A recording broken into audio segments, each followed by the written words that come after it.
have just woken up as an orca beneath the endless polar night of Antarctica.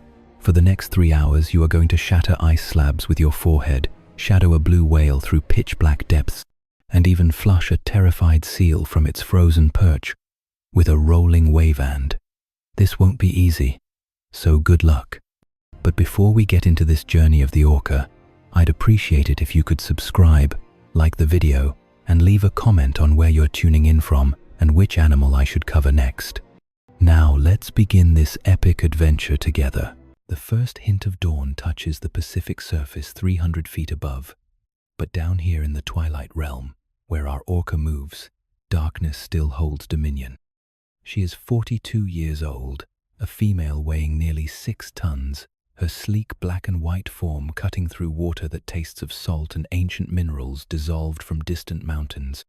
The ocean around her pulses with life microscopic plankton catch what little light filters down, creating brief sparks like underwater stars, while the distant songs of her podmates weave through the water in frequencies that vibrate through her massive skull. Her world begins with pressure. 20 atmospheres press against her streamlined body, a weight that would crush human lungs, but feels natural to her after 4 decades of diving.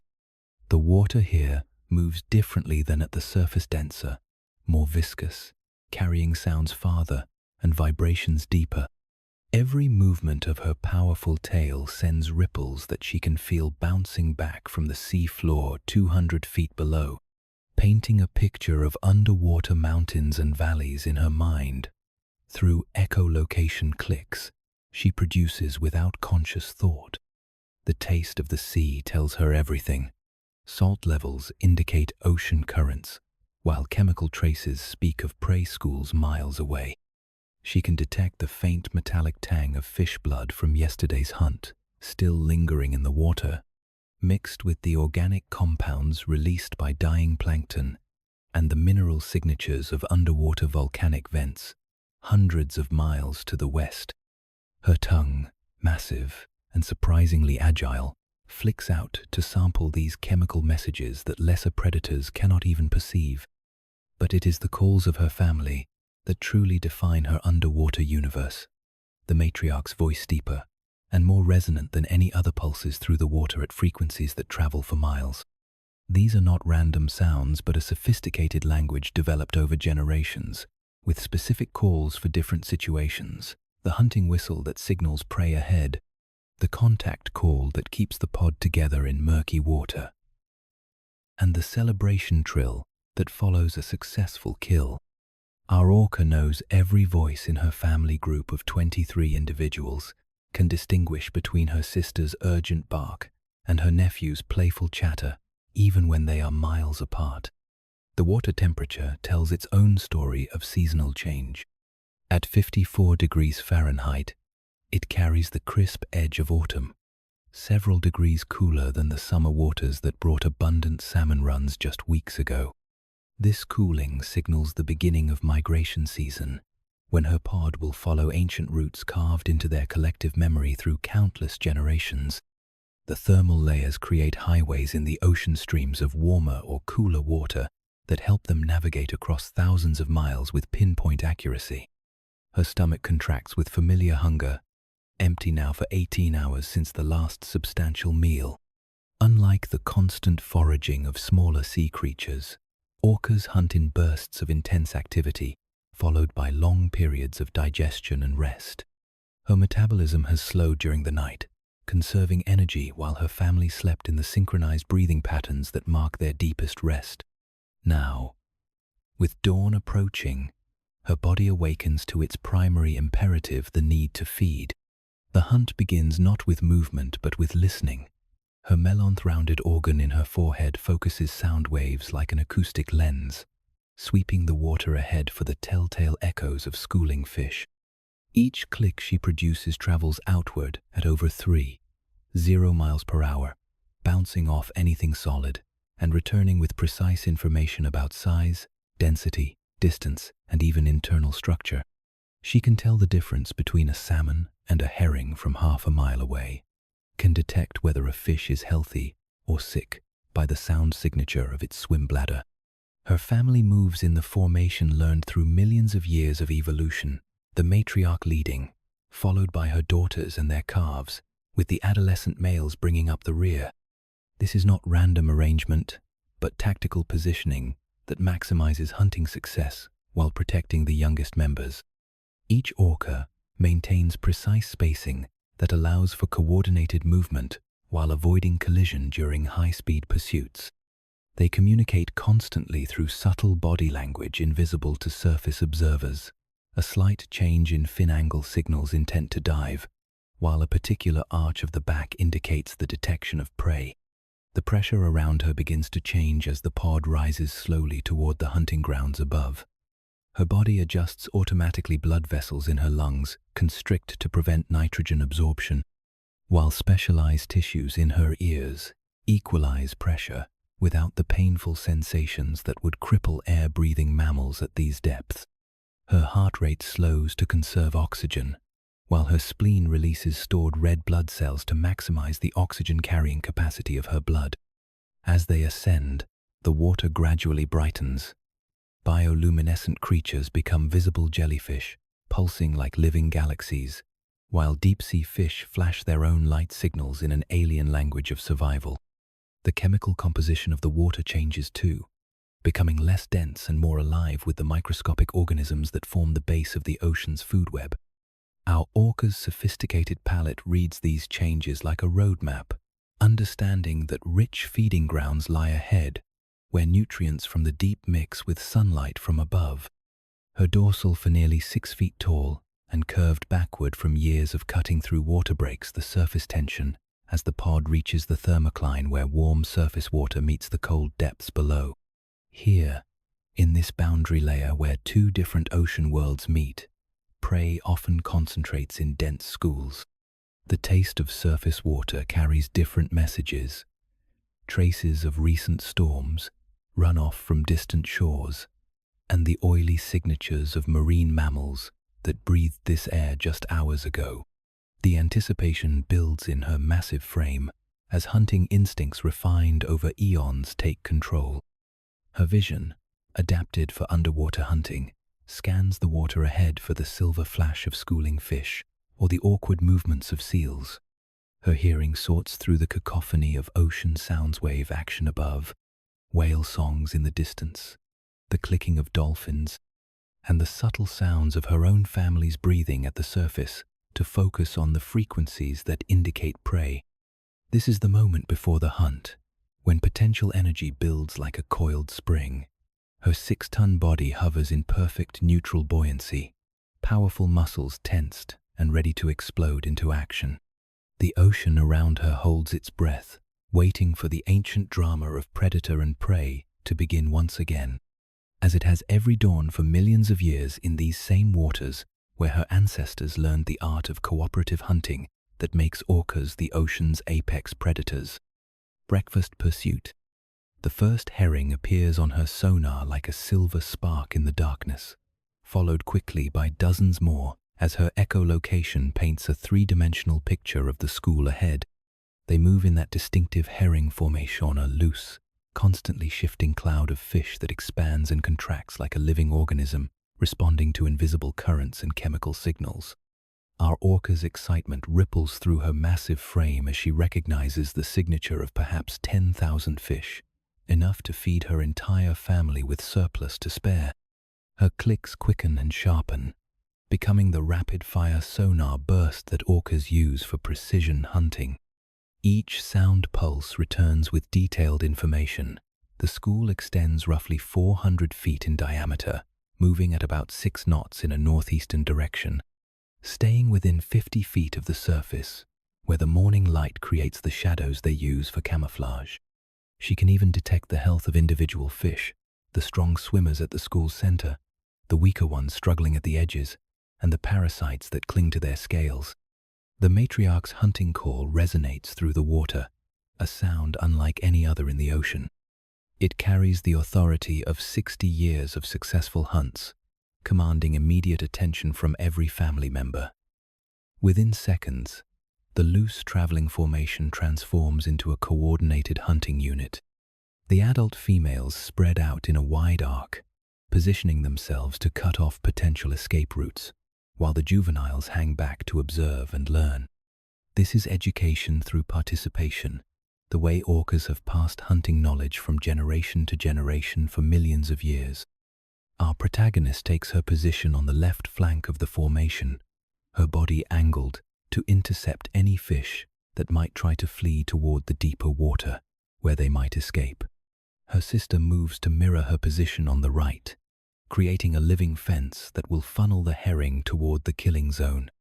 The coordination requires no vocal communication now. Each orca knows her role through decades of practice, moving with the fluid precision of a ballet performed in 3 dimensions. The bubble net technique begins with the oldest female, the matriarch's sister, diving deep beneath the school. Her massive lungs, capable of holding enough air for a 20-minute dive, allow her to circle beneath the herring while releasing controlled bursts of bubbles from her blowhole. The effect is spectacular. Thousands of tiny air bubbles rise through the water column, creating a cylindrical net of moving silver that confuses and disorients the fish. To the herring, these bubbles appear as a solid barrier they cannot pass through, an illusion that traps them as effectively as any human-made net. The herring school compresses as panic spreads through their ranks. Their natural response to threat is to ball up into an even tighter formation, but this defensive behavior actually makes them more vulnerable to orca hunting tactics. The silver mass of fish begins to roil and churn as individuals try to find escape routes that no longer exist. Their collective movement creates flashes of reflected light that our orca can see from hundreds of yards away, nature's own signal flare announcing the location of the feast. Now comes the most spectacular part of the hunt. Our orca accelerates from her patrol position, her powerful tail driving her forward with enough force to push her 6-ton body through the water at nearly 30 miles per hour. The physics of her movement are extraordinary. Her streamlined shape creates almost no turbulence, while specialized skin that can ripple and flex reduces drag to a minimum. She approaches the trapped school like a guided missile, her target acquisition systems locked onto the densest concentration of fish. The tail slap technique requires perfect timing and devastating force. She positions herself just outside the bubble net, then arcs her body into a position that would be impossible for any land mammal. Tail flukes raised high above the surface, ready to deliver a blow that can be heard for miles underwater. Her tail, each fluke nearly 4 feet across, and powered by muscles that dwarf those of any terrestrial predator, comes down on the water surface with explosive force. The concussion from the slap travels through the water like a shock wave, stunning dozens of herring instantly, while sending the rest into complete panic. Fish flip belly up, their swim bladders compressed by the pressure wave, while others dart frantically in all directions only to encounter the bubble barriers or the waiting jaws of other family members. The water around the school becomes a chaos of silver bodies and swirling bubbles, nature's own feeding frenzy orchestrated with surgical precision. Our orca opens her massive jaws, revealing 48 conical teeth, each the size of a human thumb. But these teeth are not for chewing. Orcas swallow their prey whole, using their teeth only to grip and position fish for easier swallowing. Her throat, capable of expanding like a pelican's pouch, engulfs dozens of herring in a single gulp. The fish slide easily down her gullet, which can accommodate prey as large as a small seal without difficulty. The feeding is both individual and cooperative. While each orca catches her own fish, there is an understood hierarchy that determines feeding order. The matriarch and her daughters feed first, followed by the juveniles, with the youngest calves often sharing fish directly from their mothers' mouths. This social structure ensures that the most important members of the pod, the breeding females, and the genetic future represented by the calves, are always well nourished.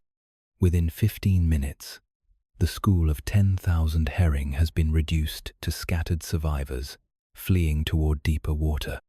Our orca's stomach, which can hold nearly 1,000 pounds of fish, now carries about 200 pounds of herring, enough nutrition to sustain her massive metabolism for the next day.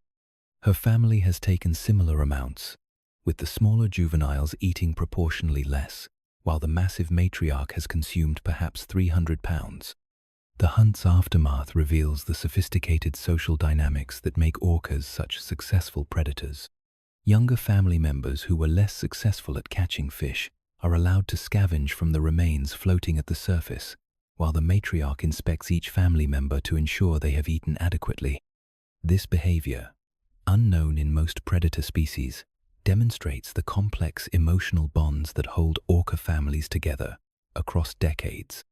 Chemical signals in the water now carry the scent of successful predation fish oils, blood, and the pheromones released by excited orcas create a complex bouquet that will attract scavengers from miles away while warning other prey species to avoid this area.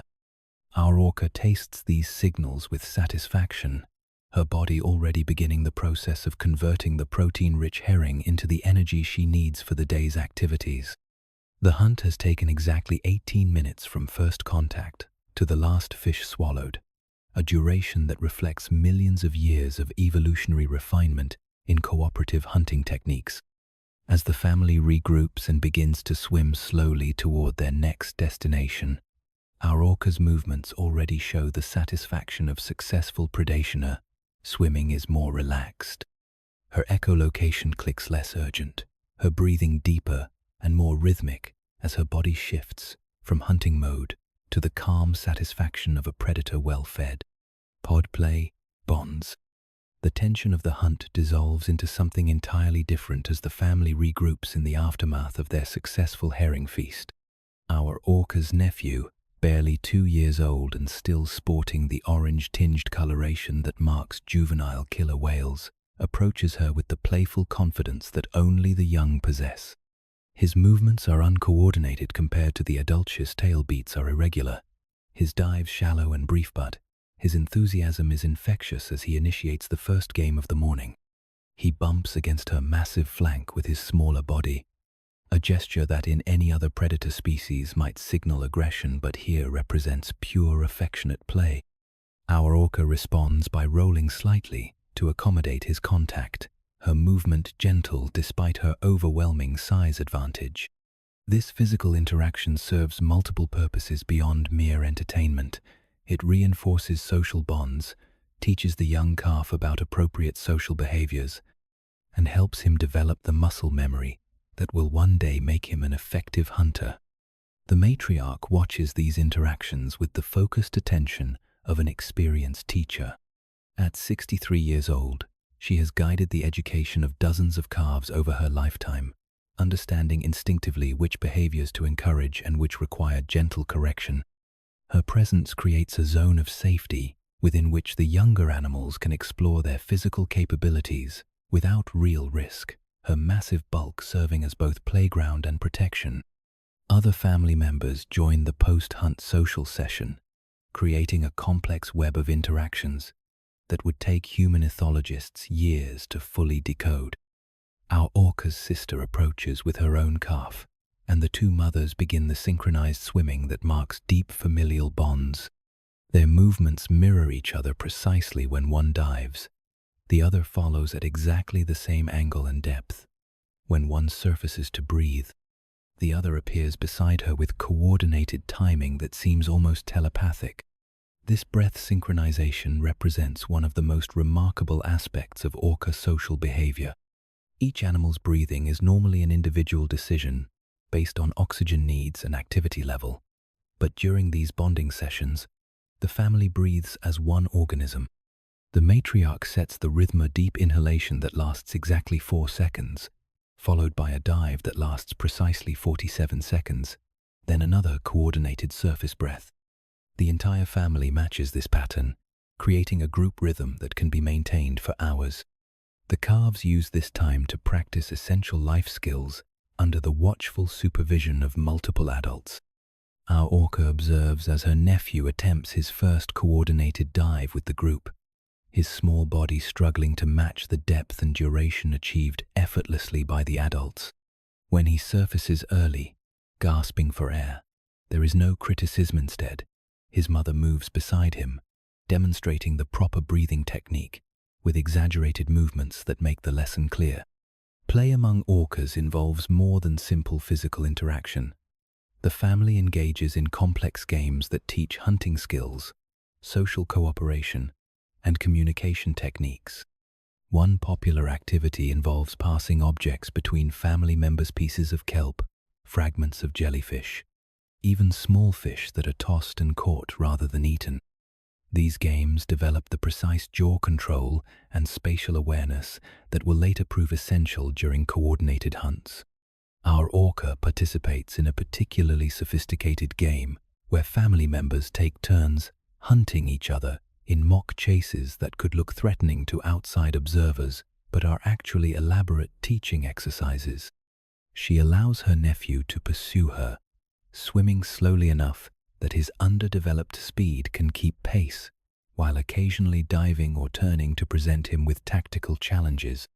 When he successfully anticipates her movements and closes the distance, she rewards him with gentle physical contact and encouraging vocalizations. The acoustic dimension of play is as complex as the physical interactions.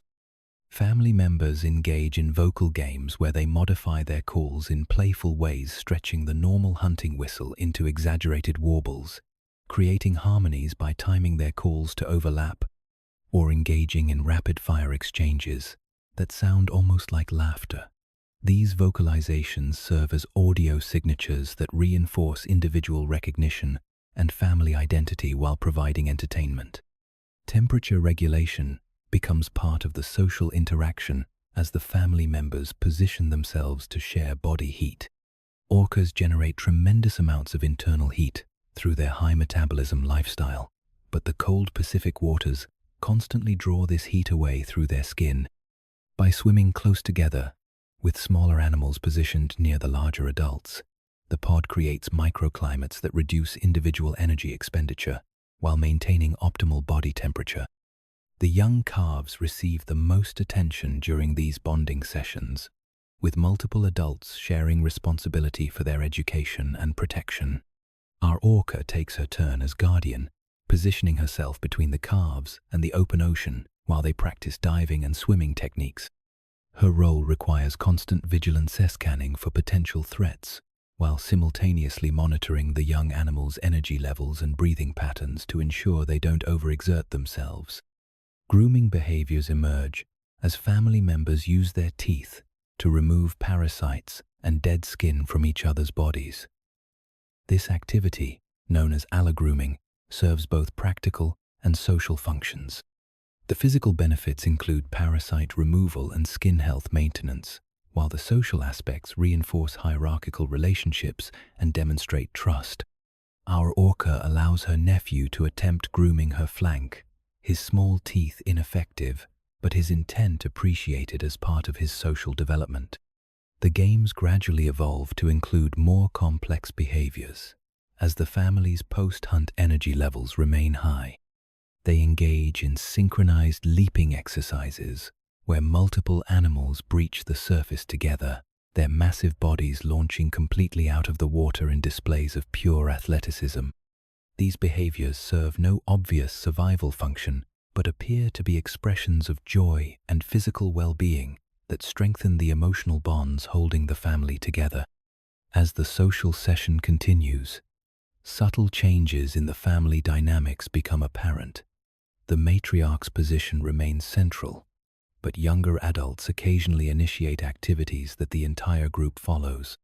This flexibility in leadership demonstrates the sophisticated political structure of orca society, where experience and age command respect, but individual initiative is encouraged and rewarded when it serves the family's interests. The session concludes gradually as the family's attention turns toward other needs: the desire to move toward new feeding grounds, the need to check territorial boundaries, or simply the restless energy that drives apex predators to constant movement. But the bonds reinforced during this playtime will influence family interactions for days to come. creating the social foundation that makes their cooperative hunting strategies possible and ensuring that knowledge passes smoothly from one generation to the next. Into the abyss.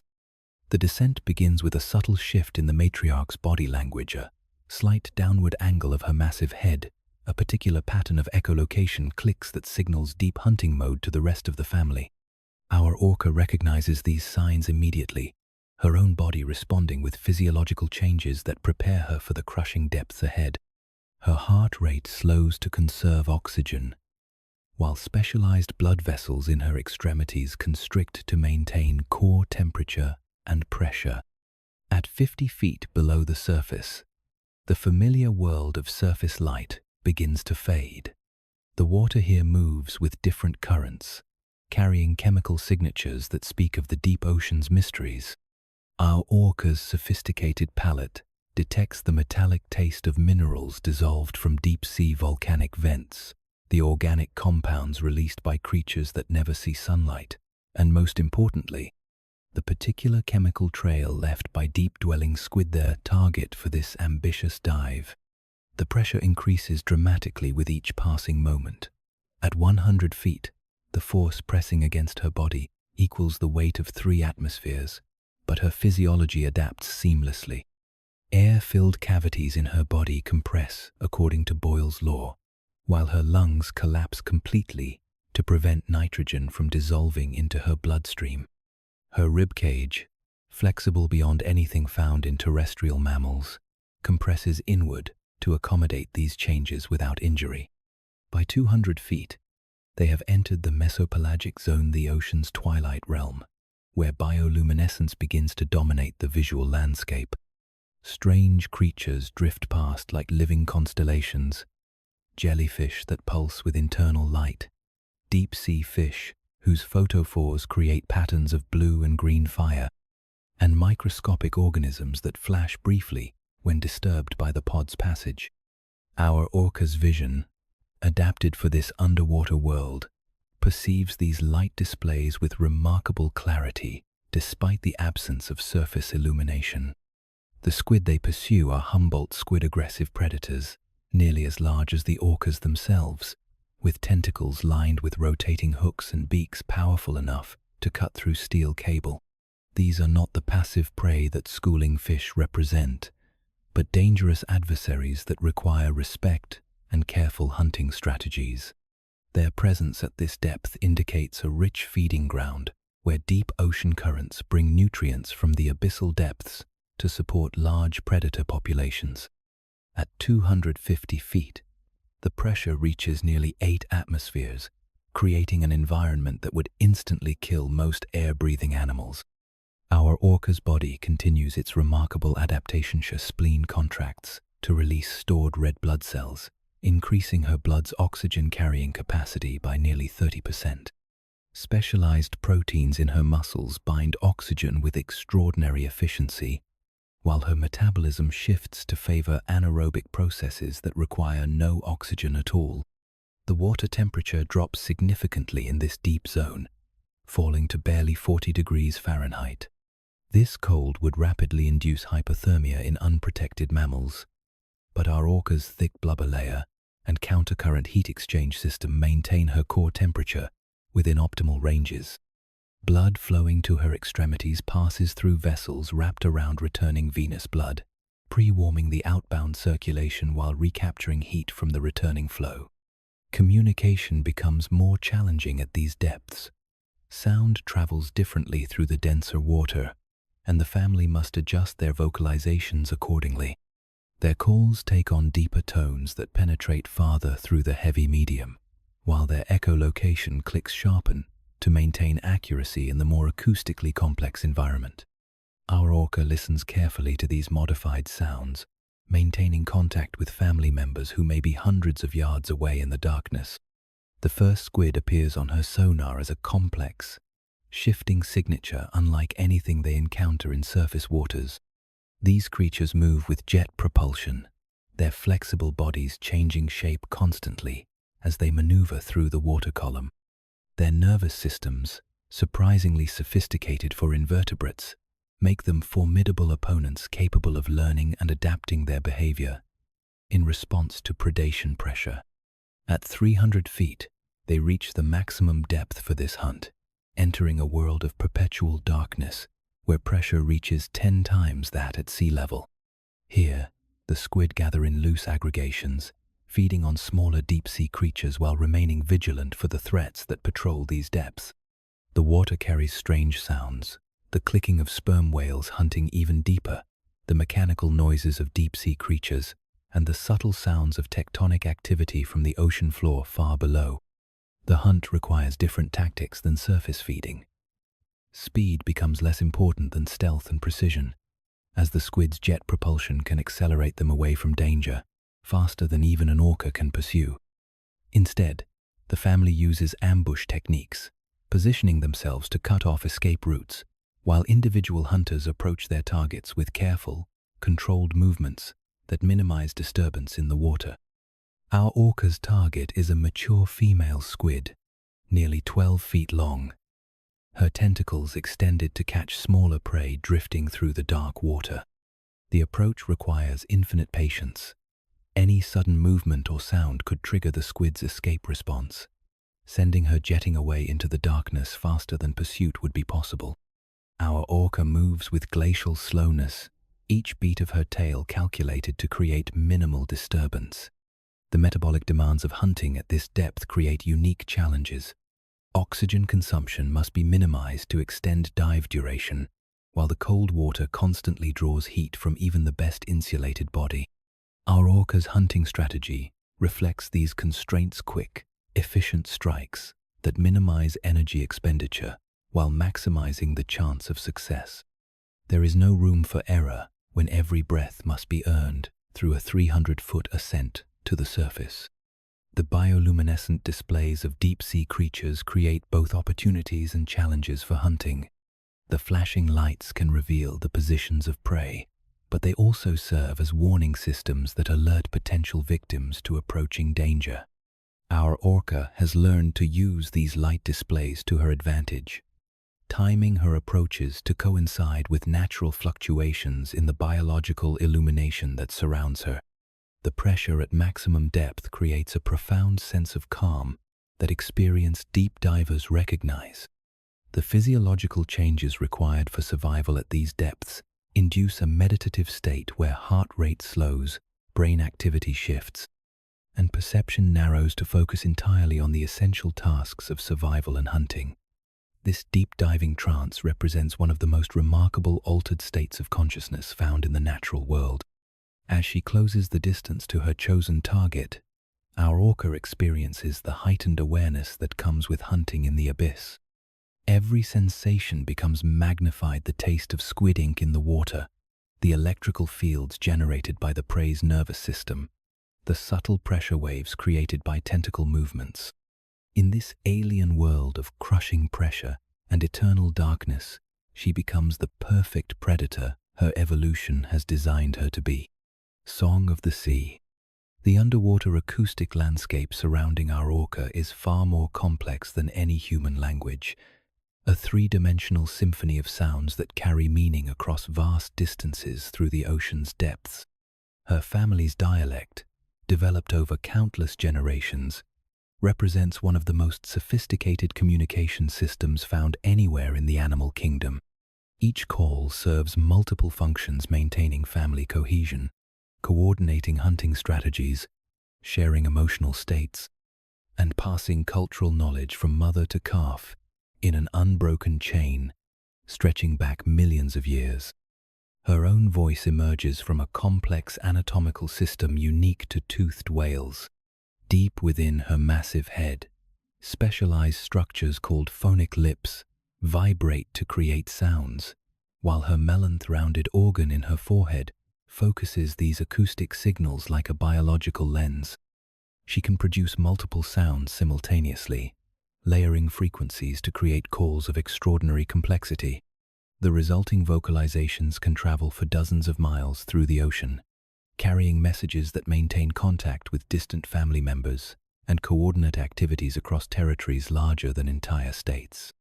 The matriarch's voice commands immediate attention, Whenever it resonates through the water, her calls carry the authority of 6 decades of experience, encoded in frequency patterns and timing that younger family members instinctively recognize and obey. When she produces the deep, warbling call that signals, "Gather close," every member of the pod responds immediately, regardless of their current activity. This acoustic dominance reflects her position as the repository of the family's collective knowledge hunting grounds, migration routes, seasonal patterns, and survival strategies accumulated over a lifetime of leadership. Our Orca's echolocation represents a sensory capability so advanced that human technology has only recently begun to approximate its precision. She produces rapid-fire clicks at frequencies up to 100 Hz, far beyond human hearing range, then processes the returning echoes to create detailed three-dimensional images of her environment. This biological sonar can detect objects smaller than ping-pong balls at distances exceeding half a mile, while also providing information about internal structure, density, and even emotional state in other marine mammals. The precision of her acoustic targeting system becomes apparent during hunting sequences. She can adjust the frequency, duration, and beam width of her clicks to match specific hunting situations. Broad beam scans for initial prey detection, narrow beam focus for target identification, and rapid-fire bursts for close-range navigation through complex underwater terrain. Her melon reshapes itself constantly during these activities, changing from spherical to oval to match the acoustic requirements of each moment. But perhaps most remarkably, she can hunt in complete acoustic stealth when circumstances require it. During these silent periods, she relies entirely on passive listening, her sensitive hearing capable of detecting the subtle sounds produced by prey, animals, the flutter of fish fins, the whistle of air through marine mammal blowholes, or the almost inaudible sounds of invertebrates moving through the water column.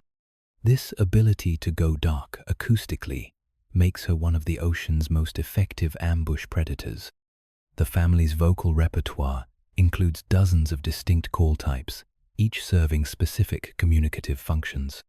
Contact calls maintain pod cohesion when visibility is limited, with each family member possessing a unique acoustic signature that allows individual identification across miles of ocean.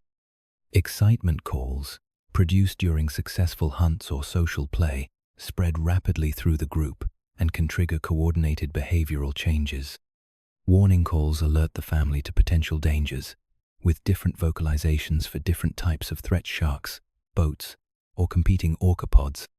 Emotional communication through vocalizations reveals the deep psychological complexity of orca society. Grief calls, produced when family members die or become separated, can continue for days and travel enormous distances as the pod attempts to locate missing individuals. Celebration calls follow successful hunts or reunions, characterized by rapid exchanges between multiple family members that create almost musical harmonies. Play calls accompany social interactions, with younger animals often producing exaggerated versions of adult vocalizations as they practice their acoustic skills.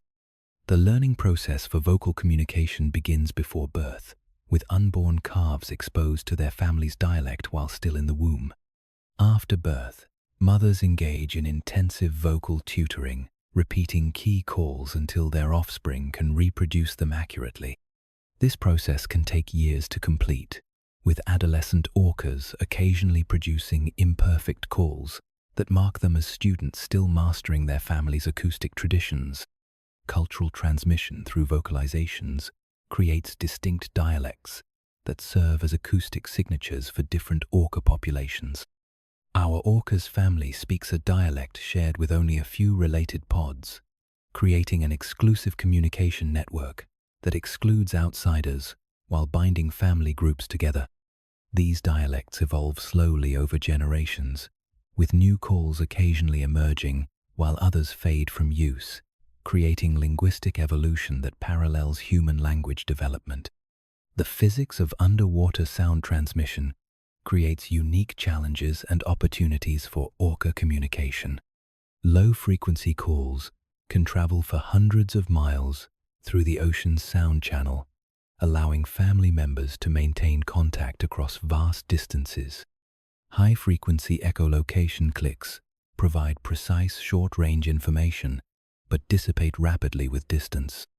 Our Orca switches between these frequency ranges constantly, matching her acoustic output to her immediate communication needs. Seasonal changes in ocean conditions affect how sounds travel through the water, requiring constant adjustments in vocal behavior. Summer thermoclines reflect sound waves differently than winter mixing layers, while storms create acoustic shadows that can block communication entirely. Our Orca has learned to compensate for these changes, modifying her call patterns and timing to maintain effective communication regardless of environmental conditions. The silence that occasionally falls over the family group is as meaningful as their vocalizations. These quiet periods, when all vocal communication ceases, often precede major behavioral changes, the beginning of long-distance migrations, approaches to sensitive hunting grounds, or responses to potential threats. During these times, the family relies on subtle body language and close physical proximity to coordinate their activities, demonstrating that their communication system extends far beyond acoustic signals. Her ability to distinguish between the vocalizations of her own family and those of other Orca populations protects the pod from acoustic confusion in areas where multiple groups overlap. Each family's dialect serves as both identification and exclusion mechanism, preventing the mixing of incompatible hunting strategies or social behaviors while maintaining the genetic and cultural integrity of distinct populations. Coastal patrol. The rocky coastline rises from the depths like an underwater mountain range, its vertical walls dropping 300 feet into the Pacific's dark embrace. Our Orca approaches these fjord walls with the focused attention of an apex predator entering prime hunting territory, her massive body moving with surprising grace through the kelp forests that carpet the nearshore environment.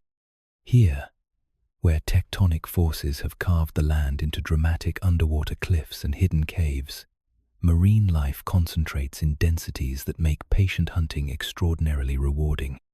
Her echolocation paints detailed pictures of the complex terrain ahead: rocky overhangs where rockfish shelter in schools of thousands, kelp holdfasts anchored to granite faces that harbor octopi and crabs, and most importantly, the underwater ledges and caves where harbor seals rest between feeding sessions.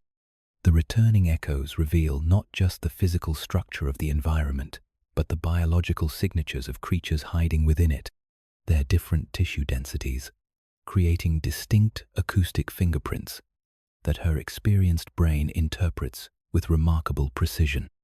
The kelp forest creates an acoustic maze that requires sophisticated navigation skills. Giant kelp fronds, some reaching lengths of over 100 feet, sway in the current like underwater trees, their movement creating complex sound shadows and reflections that could confuse less experienced hunters.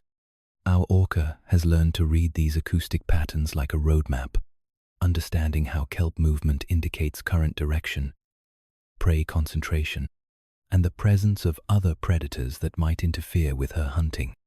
Her memory of this coastline spans decades of patrol routes, encoded in neural pathways that record every significant feature with photographic precision. She knows which underwater ledges typically harbor resting seals during different tidal cycles, which kelp beds produce the best fishing during specific seasons, and which areas to avoid when Pacific storms create dangerous surge conditions. This cognitive mapping system allows her to navigate complex underwater terrain with confidence even during low visibility conditions. The magnetic field detection system that guides her long-distance navigation also provides precise positioning information during coastal patrols.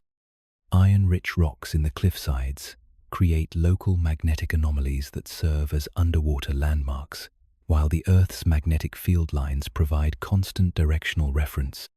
Her ability to sense these invisible forces allows her to maintain exact positioning relative to hunting grounds, even when currents or poor visibility might otherwise cause disorientation. A group of harbor seals surfaces near a rocky promontory ahead, their sleek heads bobbing as they scan for predators before diving to feed on the rich fish populations below. Our orca immediately shifts into hunting mode, her echolocation becoming more focused and frequent, while her swimming pattern changes to minimize detection.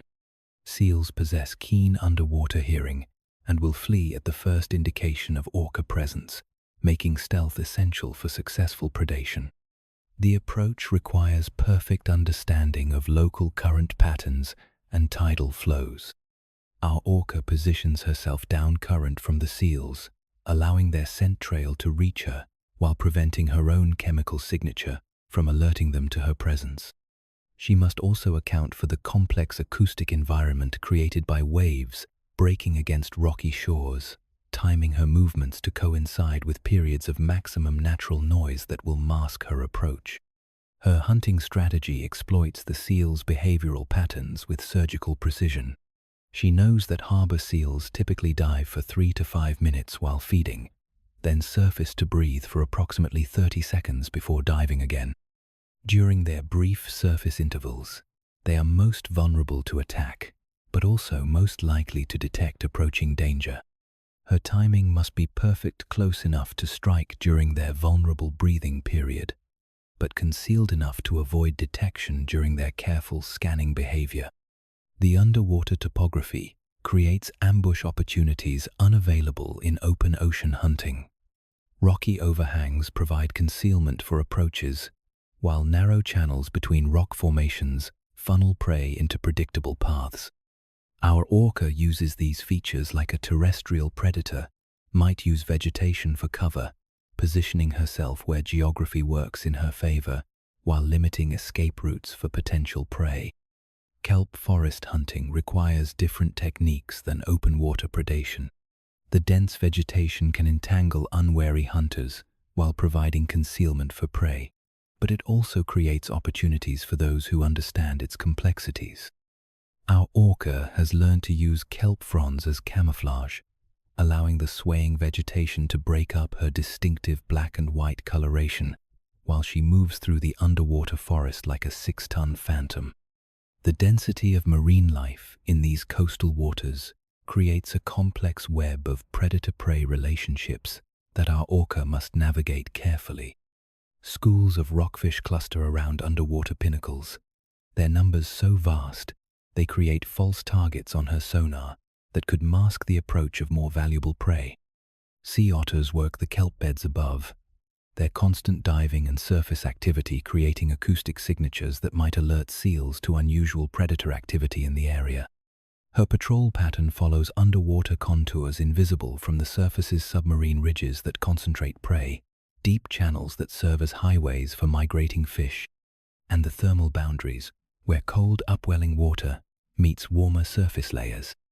These invisible features of the underwater landscape are as familiar to her as neighborhood streets might be to a terrestrial mammal, each one associated with specific hunting opportunities and seasonal patterns of prey abundance. The tidal cycle adds another layer of complexity to coastal hunting. During incoming tides, nutrients and small fish are swept from shallow areas toward deeper water, concentrating prey along predictable pathways. Outgoing tides reverse this process, creating different hunting opportunities as marine life follows the changing water levels. Our orca's internal clock, synchronized with lunar cycles over decades of coastal living, allows her to arrive at specific hunting grounds precisely when conditions are optimal. Temperature differences between deep ocean water and shallow coastal areas create distinct hunting zones with different prey assemblages. The cold water rising from the depths brings nutrients that support vast populations of small fish, while the warmer nearshore waters favor different species that prefer temperate conditions. Our orca moves between these thermal zones like a rancher, checking different pastures, knowing which areas will be most productive at any given time. Rocky reef structures extend far below the surface, creating underwater cities of marine life that require careful navigation. Her sonar reveals the complex architecture of these submerged ecosystem caves that house lingcod and cabezon, crevices where rockfish shelter during daylight hours, and sandy patches between rocks where flatfish bury themselves in sediment. Each microhabitat supports different prey species that require specialized hunting techniques. The acoustic signature of a healthy seal colony carries distinctive characteristics that our orca recognizes from miles away. The combined breathing patterns of dozens of animals create a rhythmic sound that pulses through the water, while their underwater vocalizations during feeding and social interactions add harmonic complexity to the acoustic landscape. She can estimate the size of seal groups and their activity levels long before visual contact, allowing her to decide whether an approach is worth the energy expenditure. Seasonal changes transform the coastal environment in ways that significantly impact hunting strategies. Winter storms create surge conditions that make nearshore hunting dangerous, while summer upwelling events can concentrate prey in dense aggregations that support extended coastal residence. Our orca's migration patterns reflect these seasonal rhythms, timing her coastal patrols to coincide with peak prey availability while avoiding periods of environmental stress. The fjord's steep underwater walls create unique acoustic conditions that she has learned to exploit. Sound waves bounce off these vertical surfaces in predictable patterns, creating acoustic shadows where she can approach undetected and acoustic amplification zones where even small sounds are magnified. Her understanding of these acoustic properties allows her to hunt more effectively while maintaining the stealth essential for ambush predation. Navigation through kelp forests requires constant adjustments to echolocation patterns. The dense vegetation absorbs and scatters sound waves differently than open water, requiring modified click patterns and frequencies to maintain accurate environmental awareness. She has developed specialized echolocation techniques for these environments, using lower frequencies that penetrate vegetation more effectively, while adjusting her click rates to account for the complex acoustic reflections. Salmon Run Feast. The river mouth stretches before them like nature's own amphitheater, where glacial meltwater carries the mineral taste of distant mountains into the salt embrace of the Pacific. Our orca arrives at the convergence point where two worlds meet the freshwater ecosystem that has nurtured salmon through their juvenile years, and the ocean domain, where these fish have spent their adult lives, accumulating the rich oils and proteins that make them the most prized prey in the North Pacific. The timing of this arrival represents millions of years of evolutionary synchronization, predator and prey, locked in an ancient dance of seasonal abundance. Her memory holds detailed charts of dozens of river systems along the coast, each one tagged with specific information about salmon run timing, species composition, and optimal hunting locations. This river produces primarily Chinook salmon, the largest Pacific salmon species, with mature adults weighing up to 50 pounds each and carrying enough nutrition to sustain her massive metabolism for extended periods.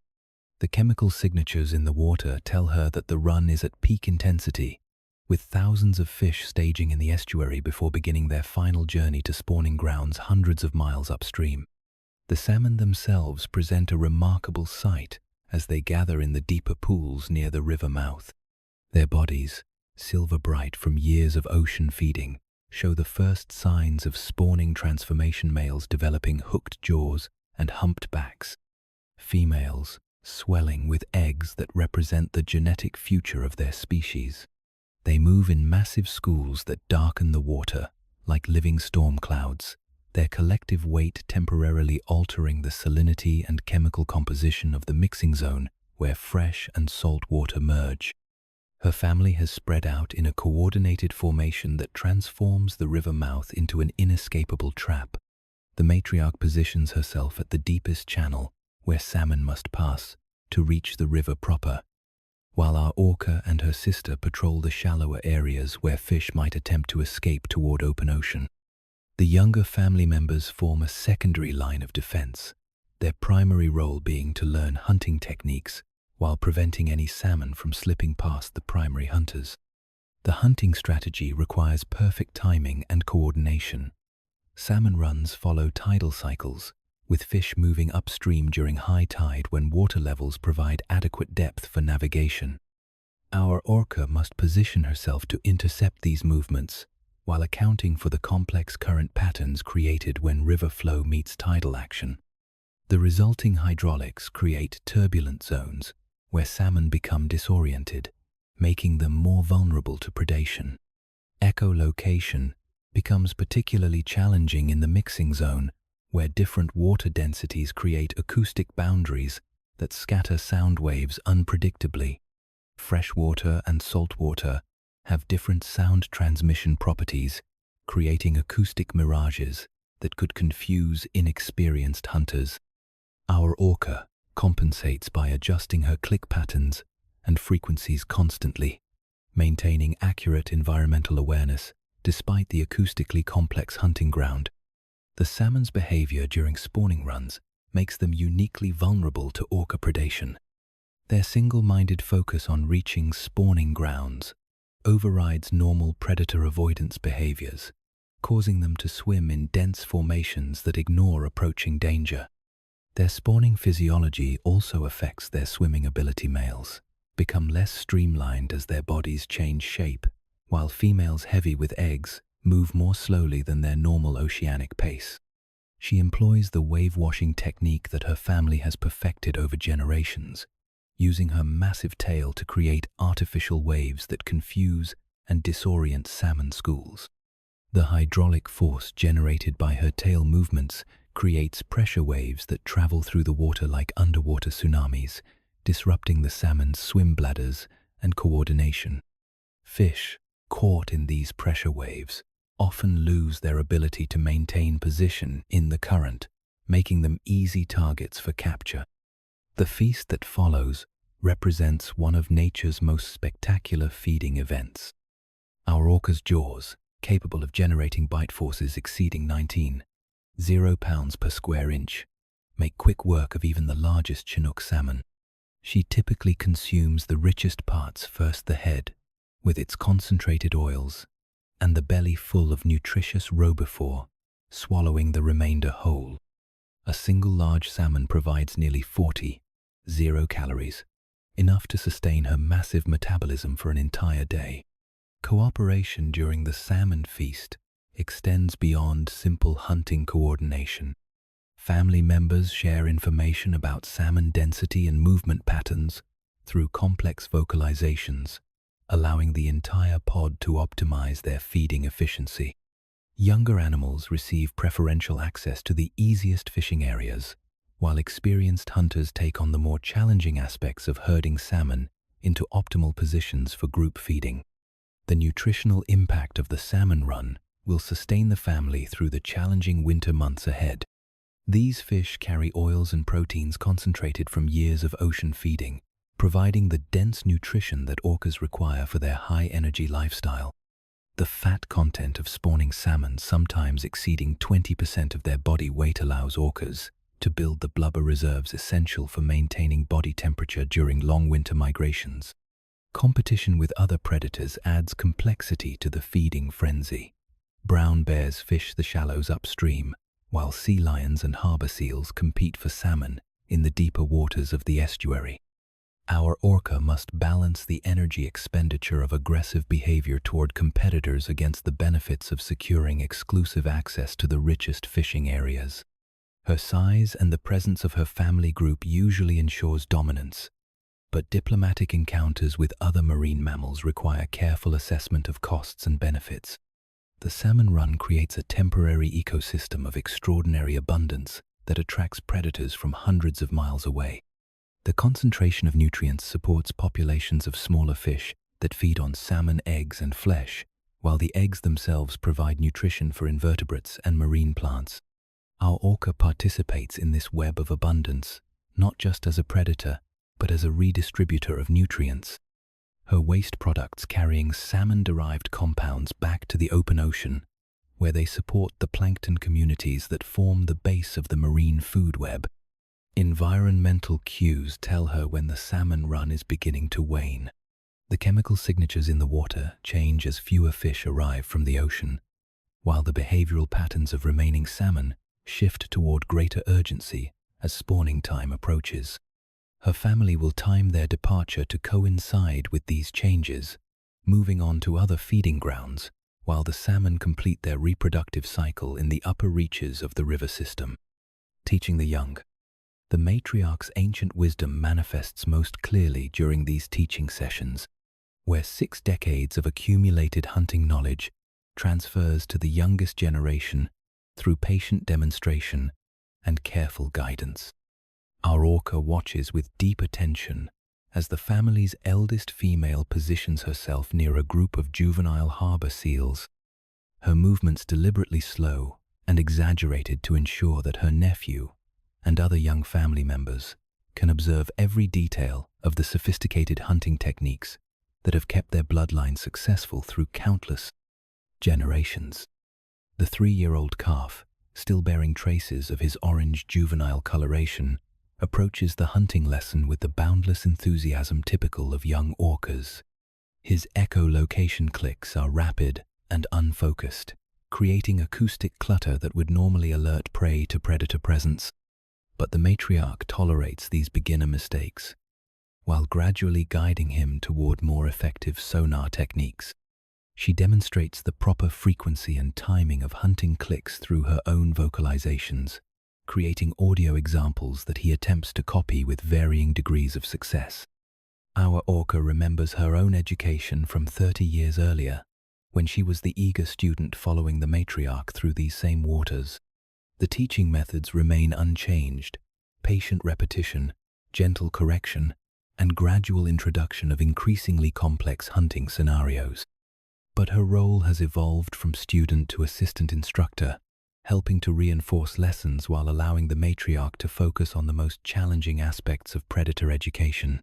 The lesson begins with basic prey identification and assessment. The matriarch approaches a mixed group of marine mammals resting on the surface, using her sonar to demonstrate how different species create distinct acoustic signatures.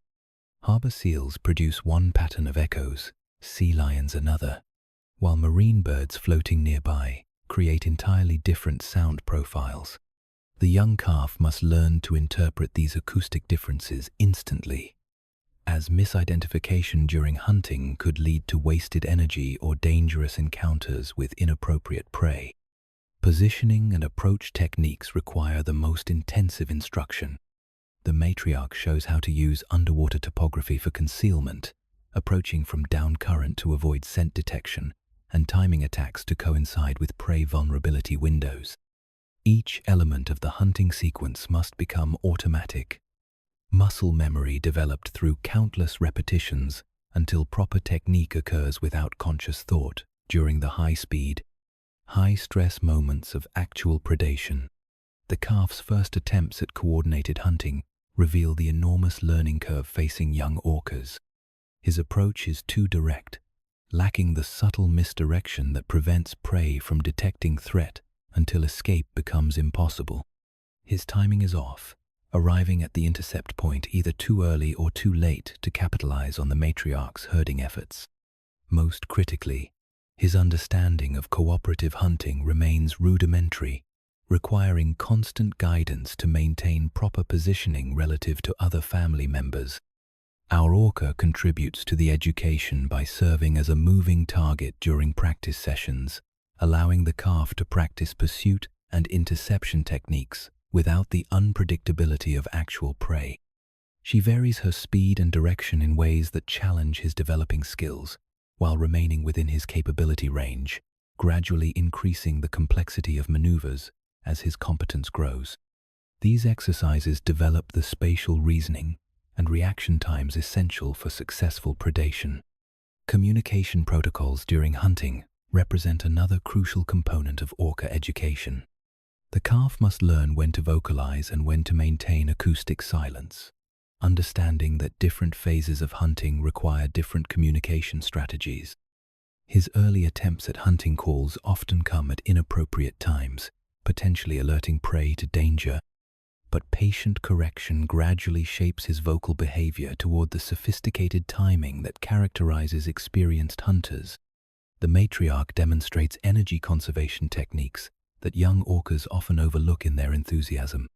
She shows how to maintain optimal swimming speed that balances pursuit capability with energy expenditure, how to use currents and underwater terrain to reduce swimming effort, and most importantly, how to assess whether potential prey is worth the energy cost of pursuit. These lessons in hunting economics will prove crucial during times of prey scarcity, when energy balance becomes critical for survival. Risk assessment forms a major component of the educational curriculum. The matriarch exposes the calf to various hunting scenarios while carefully controlling the level of actual danger, teaching him to recognize situations where predation attempts could result in injury or death. Male elephant seals with their massive canine teeth, aggressive sea otters armed with powerful claws, and large sharks that might compete for the same prey, all represent hazards that young orcas must learn to evaluate and avoid. Our orca observes how the teaching process adapts to individual learning styles and capabilities. Some calves master echolocation techniques quickly, but struggle with cooperative positioning, while others excel at group coordination, but need extensive practice with prey identification. The matriarch modifies her instruction methods accordingly, spending extra time on weak areas while building confidence through repeated success in areas of natural aptitude. The social dynamics of learning create their own educational opportunities. Young orcas must understand their position within the family hierarchy, while developing the confidence necessary for effective hunting. They learn when to defer to more experienced hunters, and when to take initiative, how to share information about prey locations without creating competition conflict, and most importantly, how their individual success contributes to the welfare of the entire family group. Physical development parallels cognitive learning as the calf's growing body begins to approach adult capabilities. His echolocation melon develops the focusing ability that enables precision hunting, while his jaw muscles gain the strength necessary for handling large prey. The matriarch adjusts training exercises to match these physical changes, gradually introducing techniques that would have been impossible at earlier developmental stages. Cultural transmission extends beyond hunting techniques to include the accumulated knowledge of generations, which areas provide the best hunting during different seasons, how to interpret environmental cues that predict prey movements, and the complex social protocols that govern interactions with other orca families. This cultural inheritance represents millions of years of evolutionary refinement, passed from mother to offspring in an unbroken chain of knowledge that ensures species survival. The patience required for effective teaching reflects the sophisticated intelligence that makes orcas such successful predators. The matriarch understands that rushed instruction leads to poor technique and potentially dangerous situations, while thorough education creates hunters capable of supporting themselves and contributing to family success throughout their lifetimes. Her investment in the calf's education today will pay dividends for the next 70 years of his life. Predator's mind. The calculation unfolds in her mind with the cold precision that separates successful apex predators from those that perish attempting poorly planned hunts. Our orca hovers motionless in the water column, her massive brain processing dozens of variables that will determine whether the elephant seal bull resting on the surface ahead represents an opportunity for a substantial meal or a potentially fatal encounter with one of the ocean's most formidable adversaries. At nearly 3 tons and armed with canine teeth, the size of railroad spikes, male elephant seals demand the utmost respect from even the largest orcas. Her assessment begins with detailed analysis of the target's physical condition and behavioral state. The bull's breathing pattern indicates deep sleep, his massive bulk floating with the relaxed posture that makes large pinnipeds vulnerable to predation. But she also notes the placement of his flippers, the tension in his neck muscles, and the slight movements that suggest readiness to dive at the first sign of danger. Male elephant seals can accelerate from complete rest to 25 miles per hour in seconds, while their diving capability exceeds even that of orcas in duration if not depth. Energy expenditure calculations factor heavily into her decision-making process. A successful attack on this elephant seal would provide enough nutrition to sustain her family for several days, but failure could result in serious injury and massive energy loss, with no compensating benefit. She estimates the swimming speed required to close the distance before the seal can dive, the maneuvering energy needed to avoid his defensive capabilities, and the metabolic cost of handling such massive prey, even if the initial attack succeeds. Her memory provides data on previous encounters with elephant seals, both successful and unsuccessful. She recalls the bull that turned during her approach and raked her flank with teeth that left scars still visible years later, the female that proved surprisingly agile despite her bulk and escaped after a prolonged chase that left the entire family exhausted, and the successful coordinated attack that provided abundant food but required 3 hours of effort and perfect teamwork from 4 adult orcas. The tactical analysis extends to environmental factors that could influence the hunt's outcome. Current water temperature affects both her swimming performance and the seal's diving reflexes, while wave action could mask her approach or interfere with precise positioning during the critical attack phase. Wind direction influences scent dispersal that might alert the seal to danger, while underwater topography determines escape routes and potential ambush points should the initial approach fail.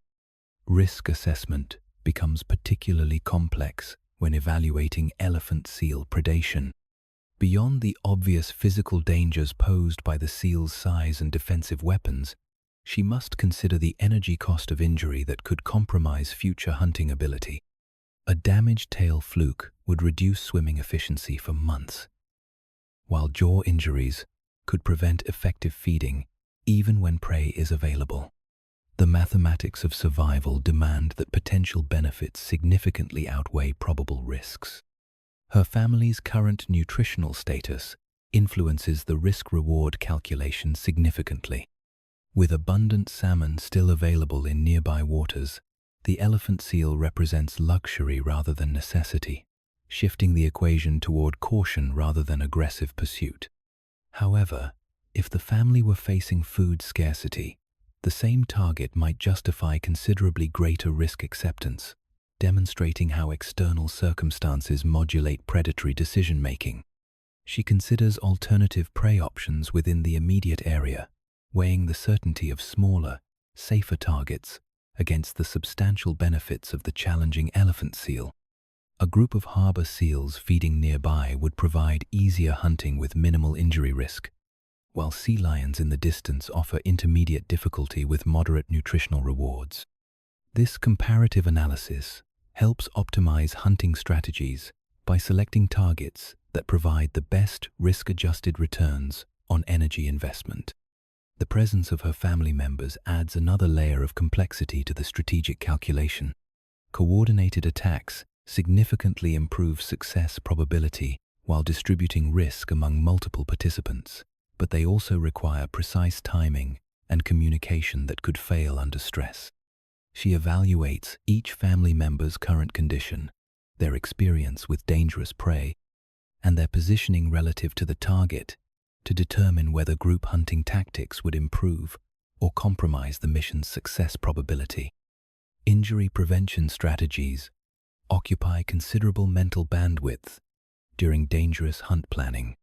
She visualizes multiple attack scenarios, identifying the approach angles that minimize exposure to the seal's defensive capabilities while maximizing her own offensive advantages. The positioning must account for the seal's likely defensive reactions, the direction he would most probably roll, the teeth trajectories during defensive strikes, and the escape maneuvers he might attempt if the initial attack fails to achieve immediate incapacitation. Her experience with interspecies psychology provides insights into elephant seal behavior patterns that could influence hunting success. Males in breeding condition display heightened aggression and reduced flight responses, making them more dangerous but also less likely to flee immediately when threatened. Non-breeding animals typically prioritize escape over confrontation, but their faster reaction times compensate for reduced fighting motivation. Understanding these behavioral tendencies allows more accurate prediction of prey responses during attack scenarios. The decision-making process also incorporates long-term strategic considerations beyond the immediate hunt. Successful elephant-seal predation could establish territorial dominance in this area, discouraging competitors and providing secure access to other prey species. Conversely, a failed attack might alert all marine mammals in the region to orca presence, reducing hunting efficiency for days, while prey animals maintain heightened vigilance. Weather pattern assessment influences timing considerations for dangerous hunts. Approaching storms could provide concealment through increased wave action and reduced visibility, but they also create conditions where precise maneuvering becomes more difficult and escape routes less predictable. Clear weather offers better attack precision but reduces concealment options, requiring careful evaluation of which conditions favor the specific hunting strategy being contemplated. Her analysis concludes with a probability assessment that weighs all variables against her family's current needs and alternative opportunities. The elephant seal represents a high-reward target with corresponding high risks, requiring perfect execution to avoid serious consequences. In this instance, with abundant, safer prey available and no immediate nutritional pressure, her predator's mind calculates that discretion serves her family's interests better than valor. The hunt continues, but with different, more manageable targets that offer better risk-adjusted returns on the energy and danger investments required for successful predation. Midday float. The post-feeding tranquility settles over our orca like a warm blanket as she enters the meditative state that follows successful predation, her massive body achieving perfect neutral buoyancy through subtle adjustments to internal air volumes and muscle tension. The morning's hunt has filled her stomach with nearly 300 pounds of salmon, and now her physiology shifts into the specialized rest mode that allows proper digestion while maintaining the vigilance essential for survival in the open ocean. Her breathing slows to barely 4 breaths per minute, each inhalation drawing nearly 60 gallons of air into lungs that can collapse completely under pressure while retaining their life-sustaining capacity. The phenomenon of unihemispheric slow-wave sleep begins as one hemisphere of her brain enters the delta wave patterns characteristic of deep rest, while the other maintains consciousness and environmental awareness. This remarkable adaptation allows her to float motionless at the surface while remaining alert to potential threats or opportunities, her sleeping brain hemisphere processing the day's experiences and consolidating memories, while her wakeful half monitors the acoustic landscape for danger signals or family communications. Her position in the water column requires constant micro-adjustments to maintain optimal floating posture. Unlike fish with swim bladders that automatically regulate buoyancy, she must consciously control her position through subtle changes in lung inflation and body angle. Too much air in her lungs, and she rises toward the surface where wave action could interfere with rest.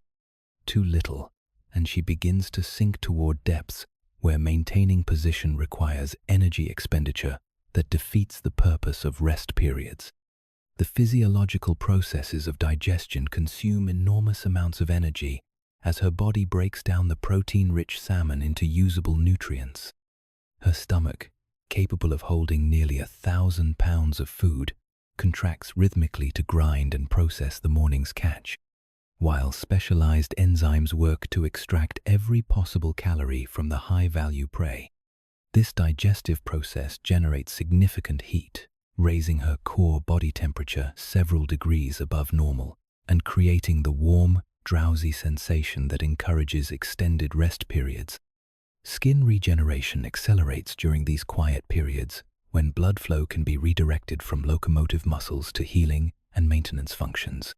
The constant friction of moving through seawater at high speeds creates microscopic damage to her skin surface, while encounters with prey and underwater obstacles leave scratches and abrasions that require cellular repair. Her rest periods allow the massive blood flow to her skin to carry away metabolic waste products, while delivering the nutrients and oxygen necessary for tissue regeneration. The cleaning station she has chosen provides additional benefits beyond simple rest. Small fish approach her motionless form to remove parasites and dead skin, creating a mutually beneficial relationship where she receives grooming services while the cleaners obtain easily accessible nutrition. These cleaner fish, primarily small wrasses and other reef species, work methodically across her skin surface, their movements creating gentle tactile sensations that seem to enhance her relaxation response. Her family members float nearby in a loose aggregation that maintains social cohesion while allowing individual rest needs. The matriarch's position anchors the group, her massive presence serving as a reference point that prevents the pod from drifting apart during their synchronized rest period. Younger animals sleep closer to their mothers, while adolescents test their independence by floating slightly farther away while still remaining within the protective umbrella of family oversight. Temperature regulation becomes a primary concern during extended surface rest periods. The Pacific's surface waters, warmed by direct solar radiation, can exceed optimal body temperature for extended periods, requiring behavioral thermoregulation through positioning and movement. Our orca occasionally dives briefly to cooler waters before returning to the surface, using these thermal transitions to maintain her core temperature within the narrow range required for optimal physiological function. The acoustic environment during rest periods provides a constant stream of information about distant activities and potential opportunities.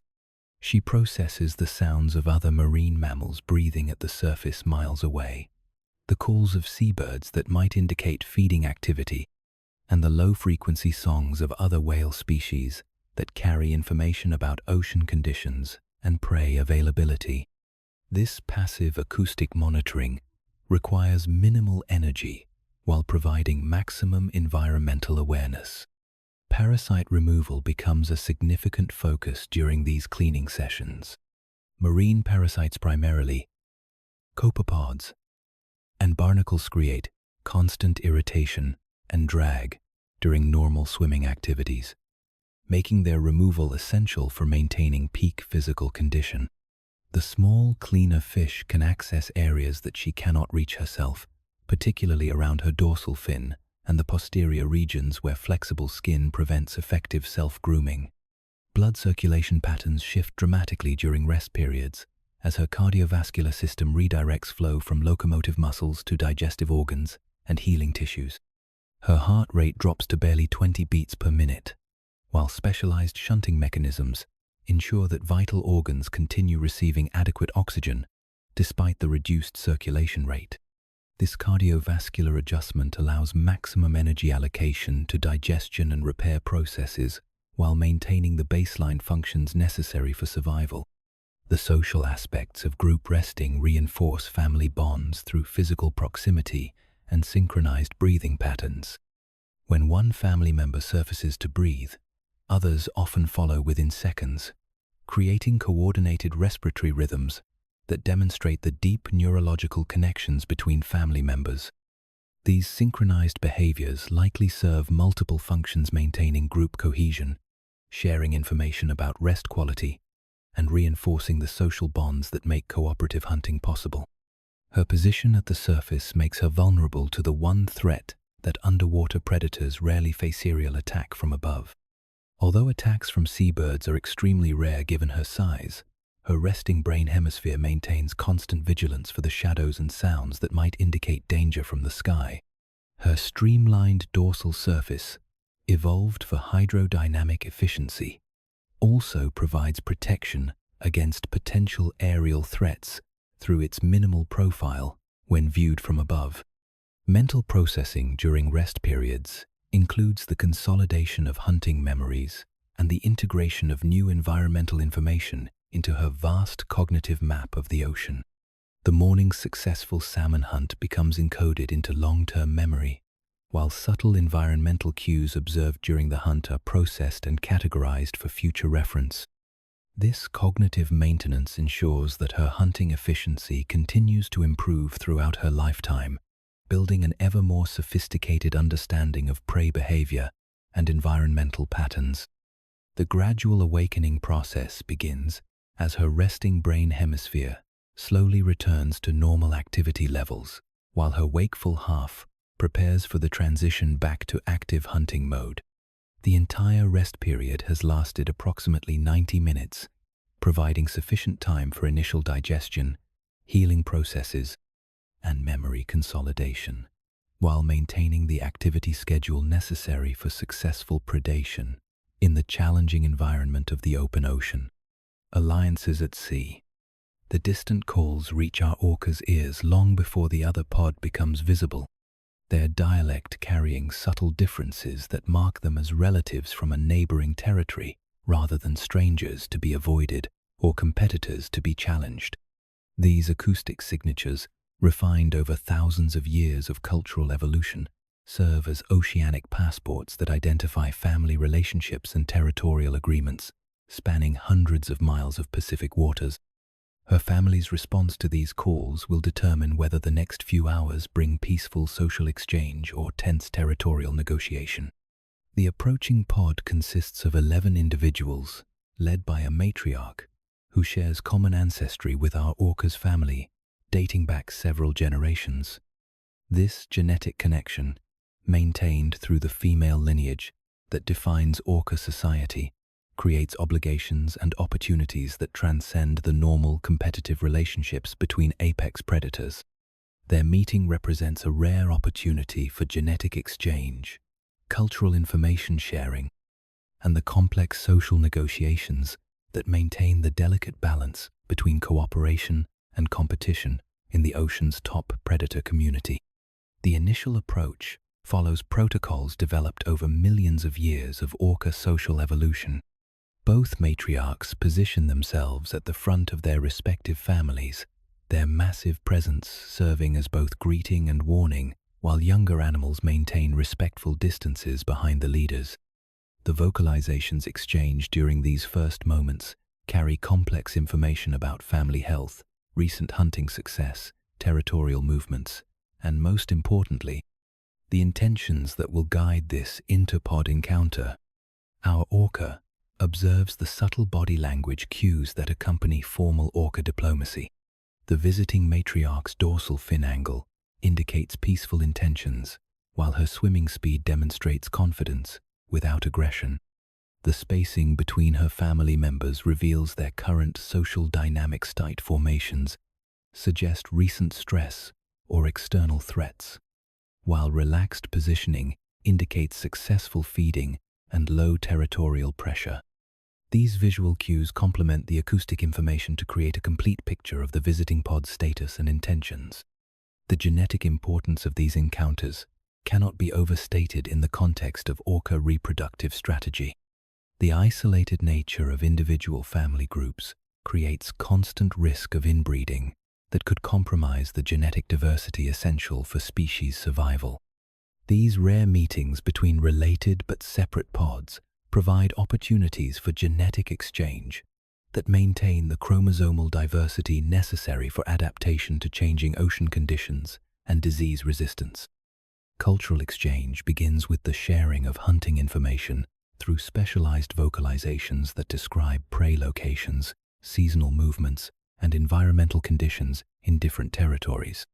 The visiting matriarch's calls include acoustic signatures that indicate successful salmon runs in northern waters, while our orca's family shares information about the rich herring schools recently discovered in southern feeding grounds.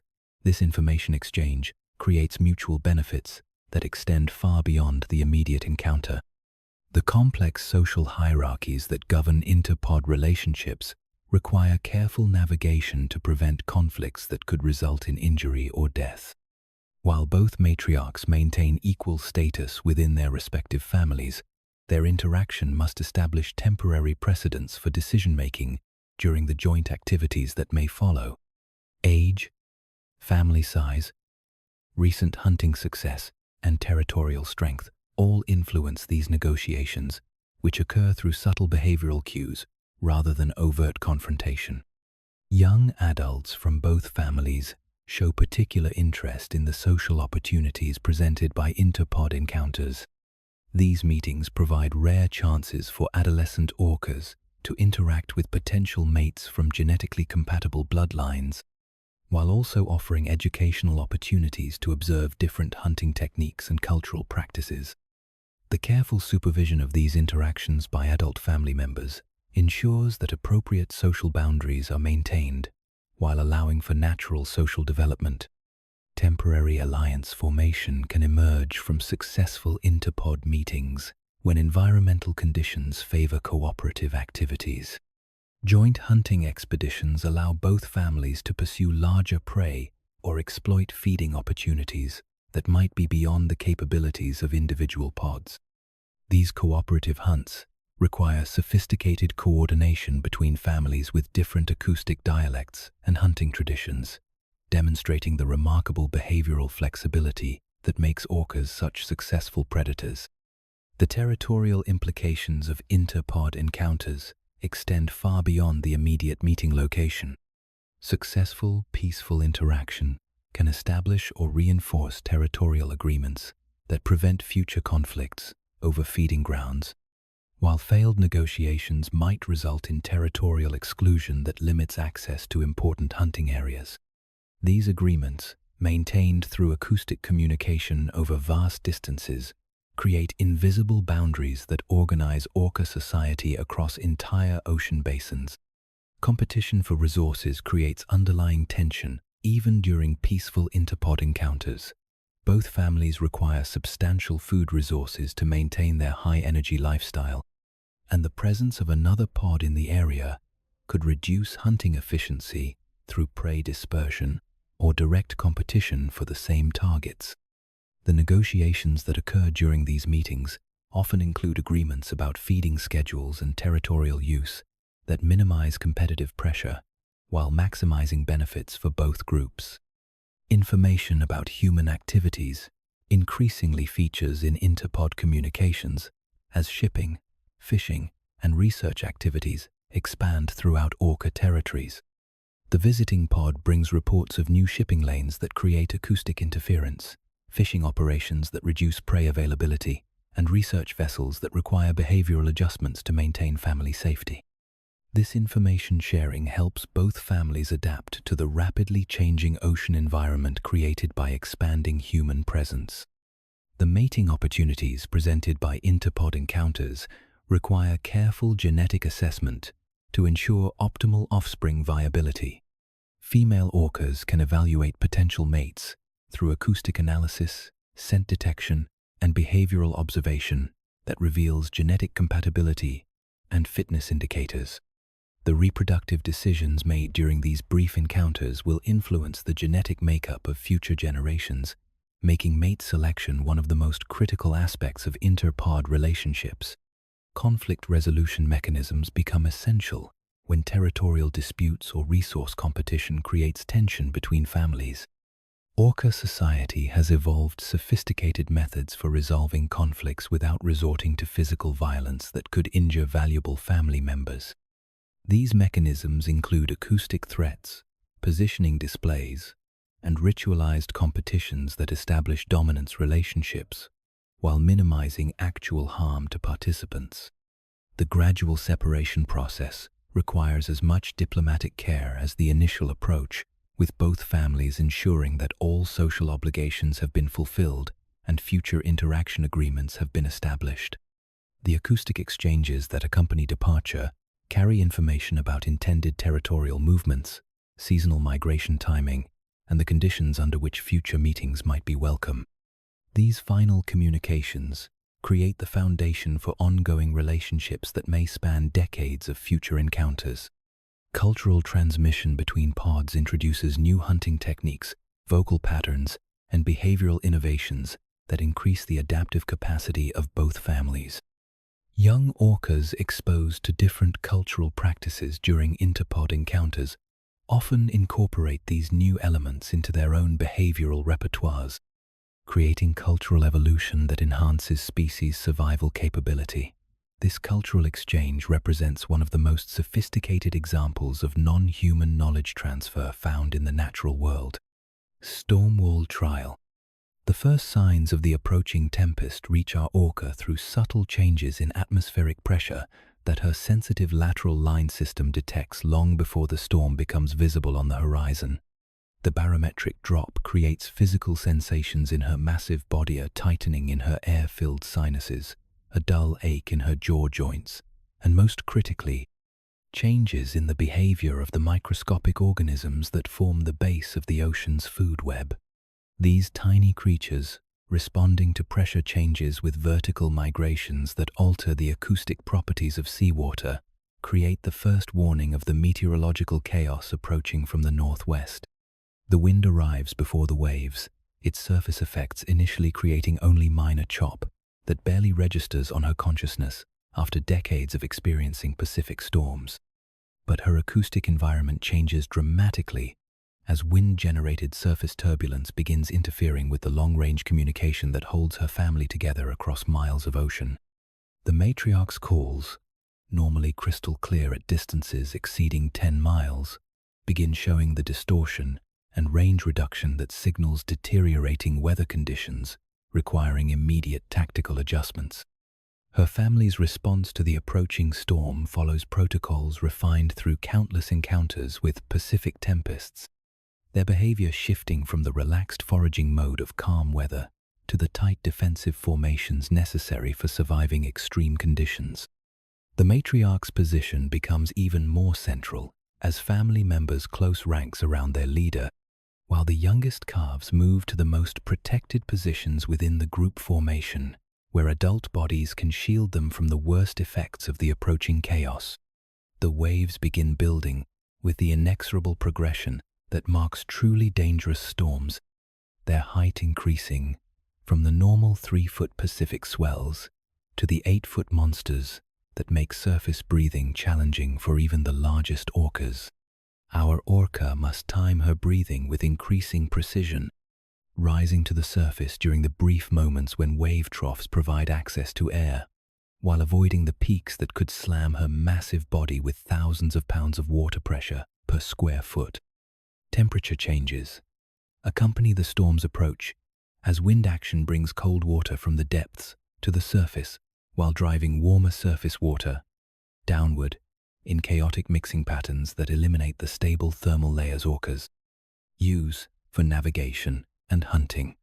The resulting temperature chaos interferes with her ability to read ocean conditions, while the mixing action disperses the chemical signatures that normally provide information about prey locations and current patterns essential for navigation.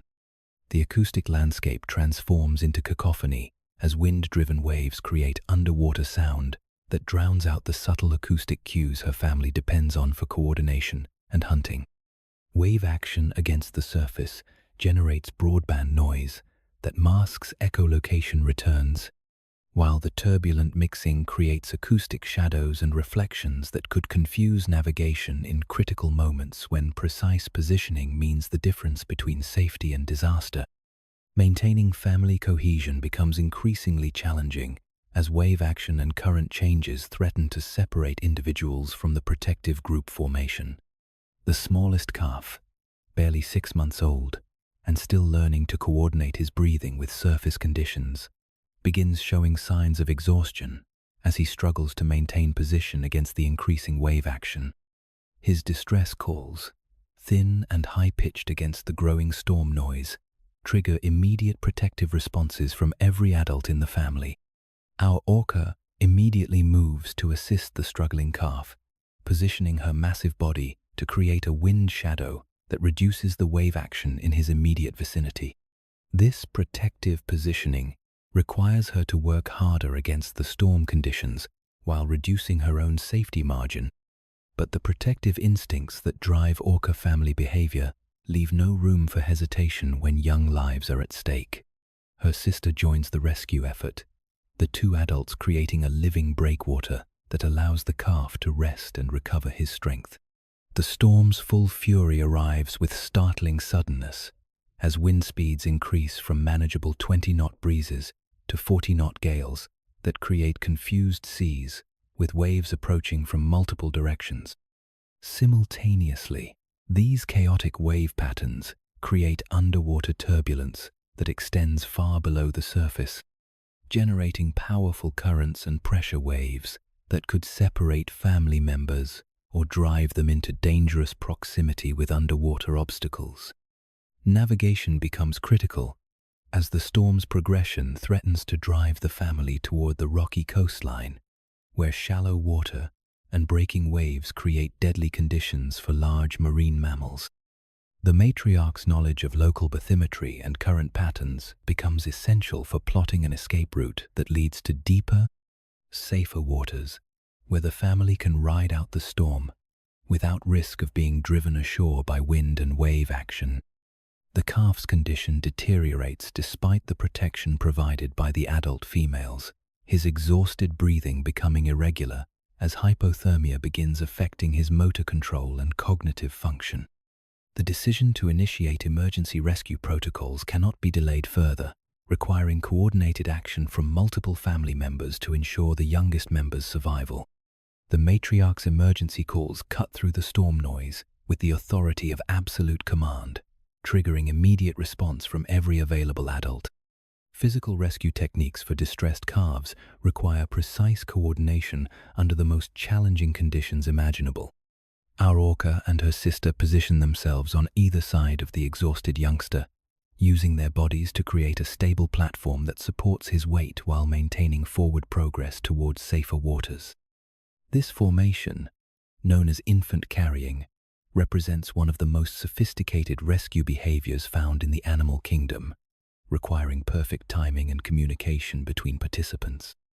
The rescue formation must maintain forward progress against storm conditions while providing life support for the endangered calf, whose survival depends entirely on the endurance and skill of his adult protectors.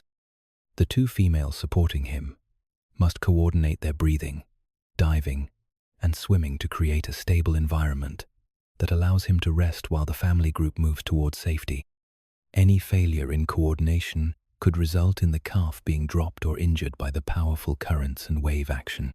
Emergency navigation under storm conditions requires the matriarch to access navigational knowledge accumulated over 6 decades of Pacific residence, her memory providing crucial information about underwater topography, current patterns, and safe refuge areas that might provide shelter from the worst storm effects. Her acoustic navigation systems, compromised by storm noise, must be supplemented by magnetic field detection and the subtle pressure cues that indicate proximity to underwater terrain features. The family's survival depends on reaching deeper waters where storm effects diminish with depth, but the calf's condition prevents the rapid diving that would normally allow escape from surface turbulence. The rescue formation must remain near the surface to ensure the exhausted youngster maintains access to breathing opportunities, forcing the entire family to endure the full brunt of storm conditions until they reach the safety of deeper oceanic waters. Relief comes gradually as the family moves beyond the storm's most dangerous effects and reaches waters deep enough to provide refuge from the worst surface conditions. The calf, supported throughout the crisis by his adult relatives, shows signs of recovery as calmer conditions allow him to breathe normally and begin generating the body heat necessary to combat hypothermia. The family's coordinated response has prevented tragedy, demonstrating the sophisticated social behaviors that allow orca families to survive the ocean's most challenging conditions. Shadow of humans. The rhythmic thrum of diesel engines reaches our orca's sensitive hearing long before the research vessel becomes visible through the dark Pacific waters. Its mechanical heartbeat, creating an acoustic signature distinctly different from the biological sounds that normally populate her oceanic world. This intrusion of human technology into her domain triggers a complex mixture of curiosity and caution that reflects decades of evolving relationships between her species and the increasingly technological human civilization that shares. the ocean's resources. The boat approaches with the deliberate movements characteristic of research vessels, rather than the purposeful speed of commercial fishing boats or the random patterns of recreational craft. Her acoustic analysis reveals multiple human voices, the distinctive whir of electronic equipment, and most tellingly, the specific engine modifications that mark this as a scientific vessel rather than a commercial operation. These audio signatures trigger memories of previous encounters, with researchers' mostly neutral experiences that ended without incident, but requiring constant vigilance nonetheless. Her family's response follows established protocols for human encounters that balance natural curiosity about these strange surface-dwelling creatures with appropriate caution regarding their potentially dangerous technology. The matriarch maintains her position at the center of the group, while adult females move to shield the youngest calves from direct exposure to human observation. This protective formation allows scientific observation while ensuring that family safety remains the primary consideration. The researcher's equipment generates electromagnetic signatures that interfere with her magnetic navigation system, creating subtle disorientation that forces her to rely more heavily on acoustic and visual navigation cues. The underwater cameras trail their distinctive electrical fields, while hydrophones designed to record whale vocalizations create acoustic interference that could mask important environmental sounds. These technological intrusions represent growing challenges as human research activities expand throughout Orca territories. Behavioral changes ripple through the family as human presence modifies their normal activity patterns in ways both subtle and profound. Hunting activities cease immediately, as the noise and visual disturbance created by the research vessel would alert prey species to predator presence, while reducing hunting efficiency to unacceptable levels. Social activities become more subdued, with family members maintaining closer than normal proximity, while monitoring human activities for signs of threat. The scientists' attempts to record family vocalizations create feedback loops that complicate normal orca communication patterns. Family members must adjust their call frequencies and timing to account for the acoustic interference created by recording equipment, while the knowledge that their communications are being monitored introduces subtle behavioral modifications that could affect the validity of research data being collected. Curiosity about human technology draws some family members closer to the vessel despite general caution about unknown threats. Younger animals, less experienced with human encounters, show particular interest in the strange shapes and sounds emanating from the research platform. Their inquisitive approaches require careful supervision by adult family members who understand both the educational value of human observation and the potential dangers of close contact with technology. The electromagnetic fields generated by the vessel's electronic systems create sensory confusion that affects her ability to detect the bioelectric signatures normally used for prey location and environmental navigation. Fish swimming near the research vessel essentially disappear from her electrical detection system, while the boat's powerful generators create electromagnetic noise that masks the subtle electrical patterns she uses for fine-scale navigation and prey assessment. Stress indicators begin appearing in family behavior patterns as the prolonged human presence disrupts normal daily rhythms and activity cycles. Heart rates increase among family members despite the absence of obvious threats, while stress-related vocalizations appear in their communication patterns.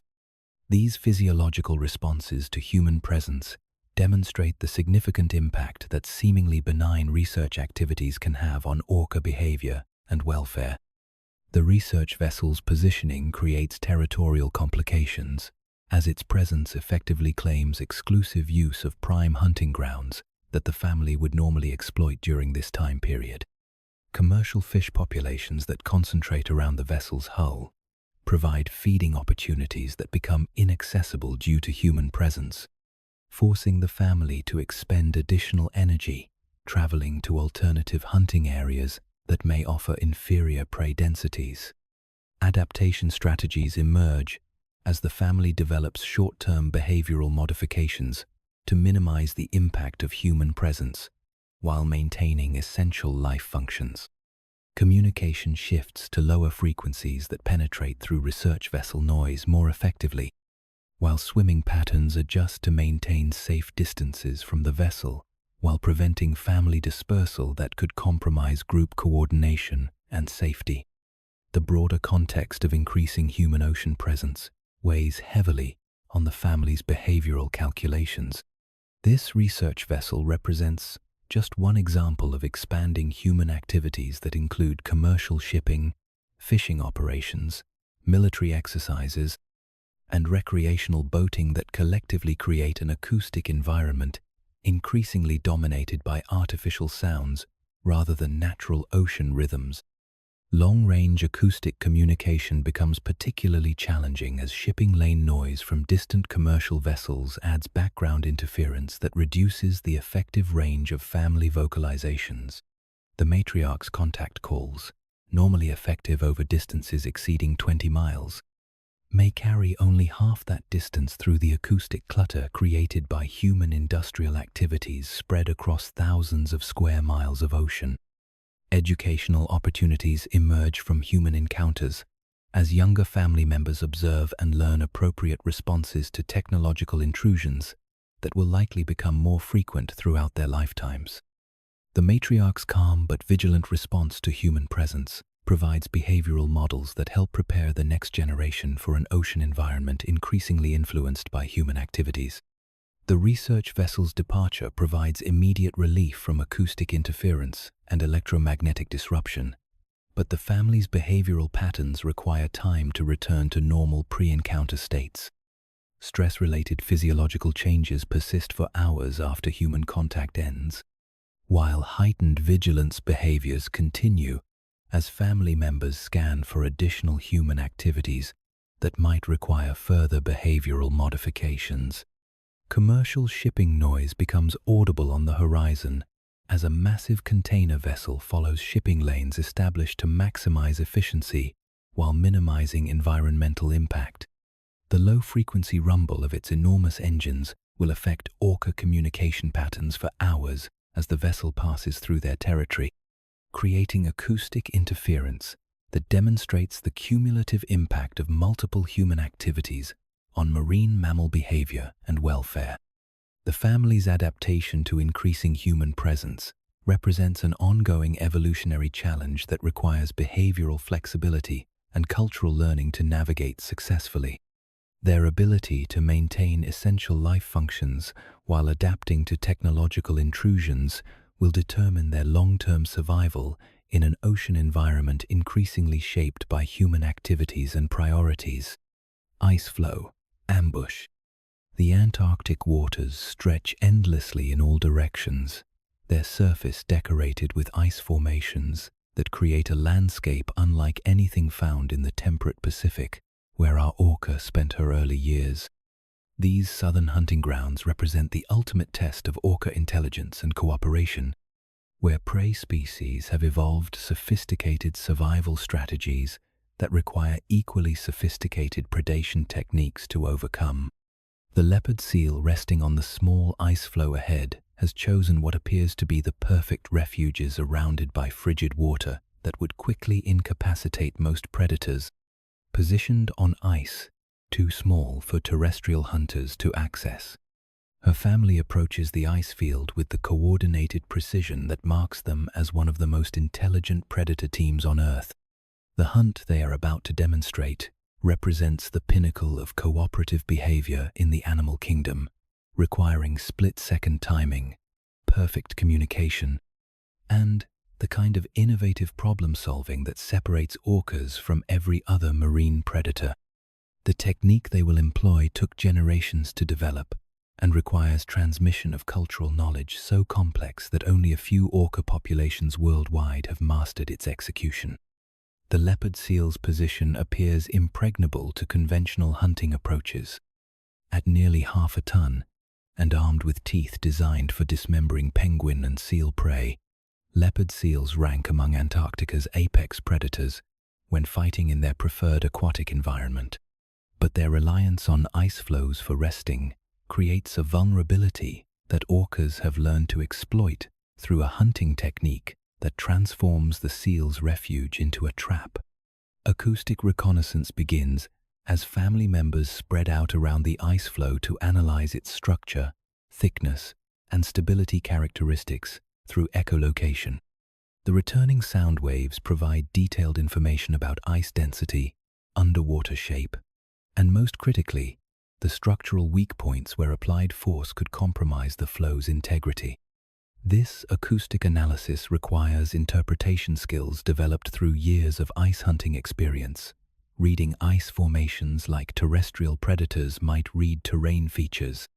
Water depth beneath the ice floe becomes a crucial tactical consideration, as the wave-making technique requires sufficient underwater space for the coordinated swimming patterns that generate the forces necessary to displace ice formations.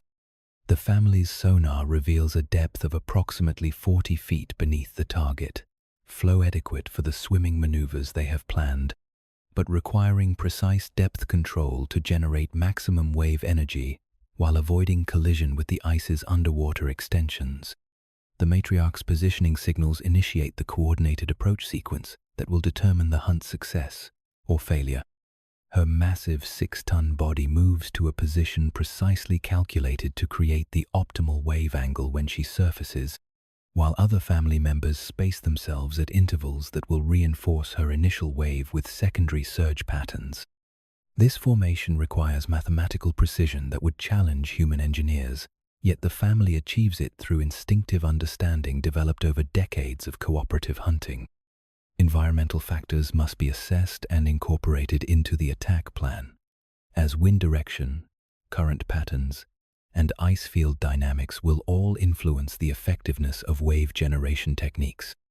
A slight breeze could push the ice floe away from the waves, while current patterns might disperse wave energy before it reaches maximum effectiveness. The family's leader evaluates these variables with the expertise of a tactical commander planning a complex military operation. The leopard seal's behavior indicates awareness that something unusual is occurring in its environment, but its evolutionary programming provides no defense against the innovative hunting strategy about to be employed. Leopard seals have survived for millions of years by avoiding aquatic predators and using ice as refuge, but they have no behavioral adaptations for dealing with predators capable of manipulating their ice refuge itself. Coordination signals pass between family members through vocalizations too subtle for human detection, confirming readiness and synchronizing the timing that will make the difference between success and failure.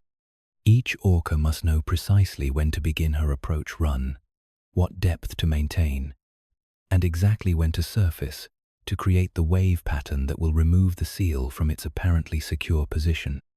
The approach run begins with deceptive casualness, as family members start their coordinated swimming patterns at distances that seem too far from the target to pose any immediate threat. This initial phase serves multiple purposes, building the swimming speed necessary for wave generation, while avoiding premature alarm responses from the target that could trigger escape behaviors before the trap becomes inescapable. Hydrodynamic calculations unfold in real time as the attacking orcas adjust their swimming depth, speed, and angle to create the precise wave conditions required for ice flow displacement. The lead orca must generate initial wave energy sufficient to destabilize the ice, while following family members must time their waves to reinforce rather than cancel the effects of previous waves. This level of coordination requires cognitive abilities that rival those of human engineering teams. The first wave strikes the ice floe with carefully calculated force, its energy transmitted through the ice structure to create instability without immediately displacing the seal into the water where it might escape. This initial destabilization serves as setup for the coordinated wave sequence that will follow, preparing the target for the decisive displacement that makes capture possible. Secondary waves arrive in precisely timed succession, each one building on the instability created by previous impacts, until the ice flow's stability passes the tipping point where physics makes displacement inevitable.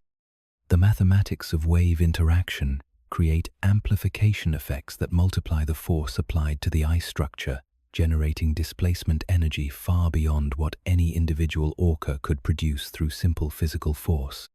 The leopard seal's desperate attempts to maintain position on the increasingly unstable ice demonstrate the effectiveness of the orca's strategy while highlighting the sophisticated nature of this hunting technique.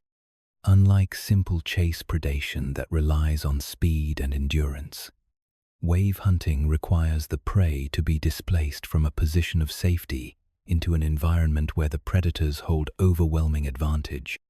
Success occurs with explosive suddenness, as the final coordinated wave overwhelms the ice flow's stability and launches the leopard seal into the water, where its natural advantages become liabilities against coordinated orca.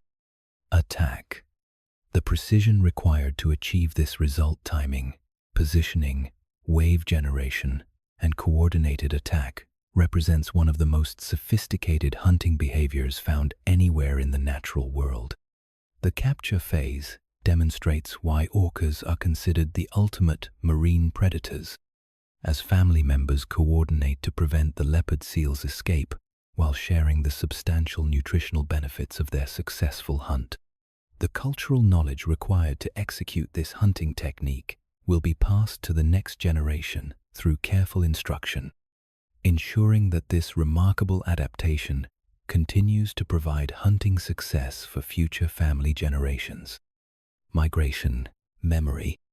The pull begins as something deeper than conscious thought, an ancient imperative encoded in neural pathways that stretch back through millions of years of evolutionary refinement. Our orca feels the stirring of migration instinct as environmental cues align to trigger the massive journey that will carry her family across nearly 1,000 miles of Pacific Ocean to reach the warming waters where they will spend the blunt of winter months. This internal compass operates through mechanisms so sophisticated that human science has only recently begun to understand the multiple navigation systems that guide one of the most precise animal migrations on Earth. The Earth's magnetic field provides the primary navigation framework for her journey. Its invisible lines of force detected through specialized cells in her brain that contain magnetite crystals sensitive to magnetic variations. These biological compass readings allow her to determine cardinal directions with remarkable precision while also providing information about her position relative to the magnetic anomalies created by underwater mountain ranges, deep ocean trenches, and the mineral compositions of distant continental margins. Her genetic memory carries the encoded routes followed by countless generations of her ancestors, creating a cognitive map that spans the entire North Pacific Basin with landmark precision that would impress human navigators. This inherited knowledge includes not just direction and distance information, but detailed data about seasonal current patterns, temperature variations, food availability, and the countless environmental factors that determine successful migration timing and route selection. Chemical signatures in the water provide a secondary navigation system that supplements magnetic field detection with information about current systems, water mass origins, and the biological productivity of different ocean regions. Her sophisticated palette can detect trace compounds that identify specific water masses, allowing her to follow current systems like underwater highways while avoiding areas where chemical compositions indicate poor feeding conditions or environmental hazards. The decision to begin migration involves complex calculations that balance current food availability against the energetic costs of long-distance travel and the benefits of reaching wintering grounds before optimal conditions deteriorate. Her family's current nutritional status, the age and condition of family members, and environmental indicators about changing seasons all factor into timing decisions that could determine survival success for the entire group. Star patterns provide additional navigational reference points during surface travel, as her vision includes sensitivity to polarized light patterns that reveal sun position even through heavy cloud cover. The North Pacific's seasonal weather patterns create consistent relationships between celestial cues and magnetic field readings that allow cross-checking of navigation data to maintain course accuracy across thousands of miles of featureless ocean. Ocean floor topography, mapped through decades of acoustic exploration, creates three-dimensional mental charts that guide deep-water navigation through undersea mountain ranges and abyssal plains. Her echolocation can detect bottom features from remarkable distances, while the acoustic properties of different sediment types provide information about geographic location and proximity to major geological features that serve as navigation landmarks. Temperature gradients in the water column create thermal highways that her family follows during migration, exploiting current systems and thermal boundaries that reduce swimming effort while maintaining optimal speeds for efficient travel. These temperature differences also support different biological communities that provide feeding opportunities during the journey, allowing the family to supplement their nutrition without major deviations from their optimal route. Acoustic landmarks scattered throughout the ocean provide navigation reference points through the distinctive sound signatures of different geographic regions. Underwater volcanoes create specific acoustic environments, while the interaction of currents with seamounts generates characteristic sound patterns that persist across seasons. Her memory includes hundreds of these acoustic landmarks that allow precise position determination throughout the migration route. The family's formation during migration optimizes both navigation accuracy and energy efficiency, with experienced adults taking turns in the lead position where navigation demands are highest, while younger animals travel in positions that reduce swimming effort through drafting effects. This cooperative arrangement ensures that navigation responsibilities are shared while maintaining the group cohesion essential for family safety during long-distance travel.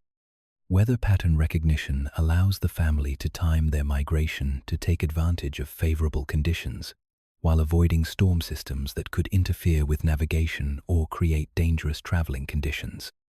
Her memory includes detailed knowledge of seasonal weather patterns, storm frequencies, and the atmospheric conditions that create optimal migration windows for efficient travel. Biological cues from other migrating species provide additional information about seasonal timing and environmental conditions, as different species' migration schedules reflect their specific environmental requirements and sensitivities. The presence or absence of other migrating animals offers confirmation of seasonal progression and environmental suitability for travel.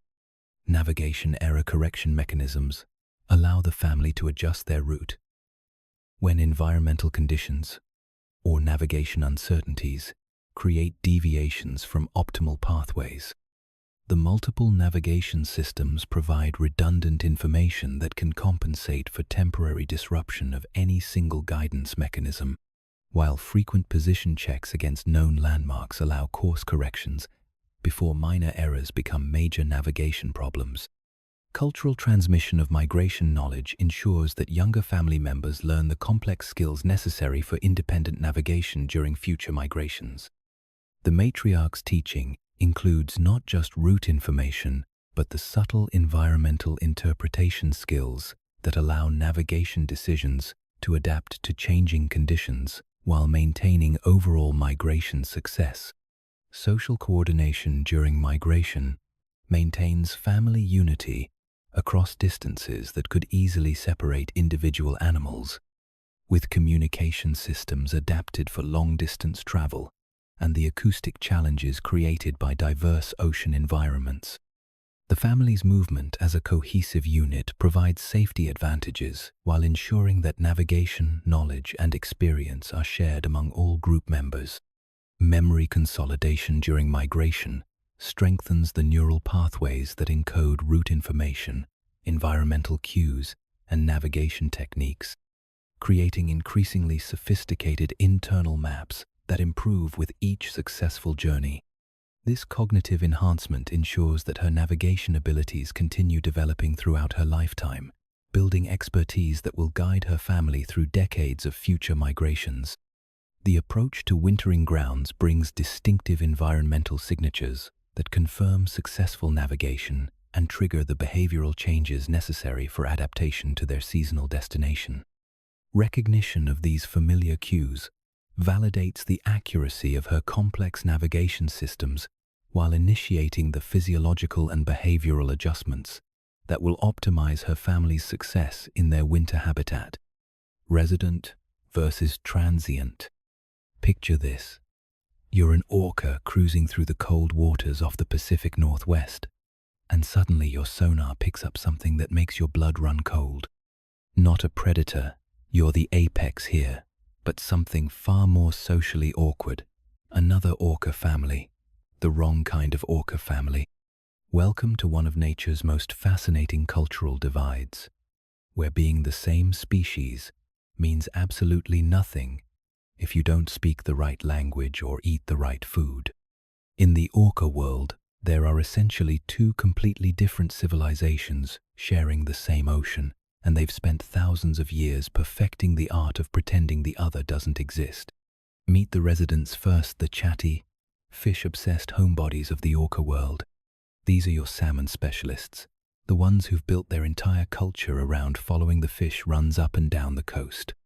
They live in tight-knit family groups called pods, usually led by the oldest female, who's basically the grandmother everyone actually listens to.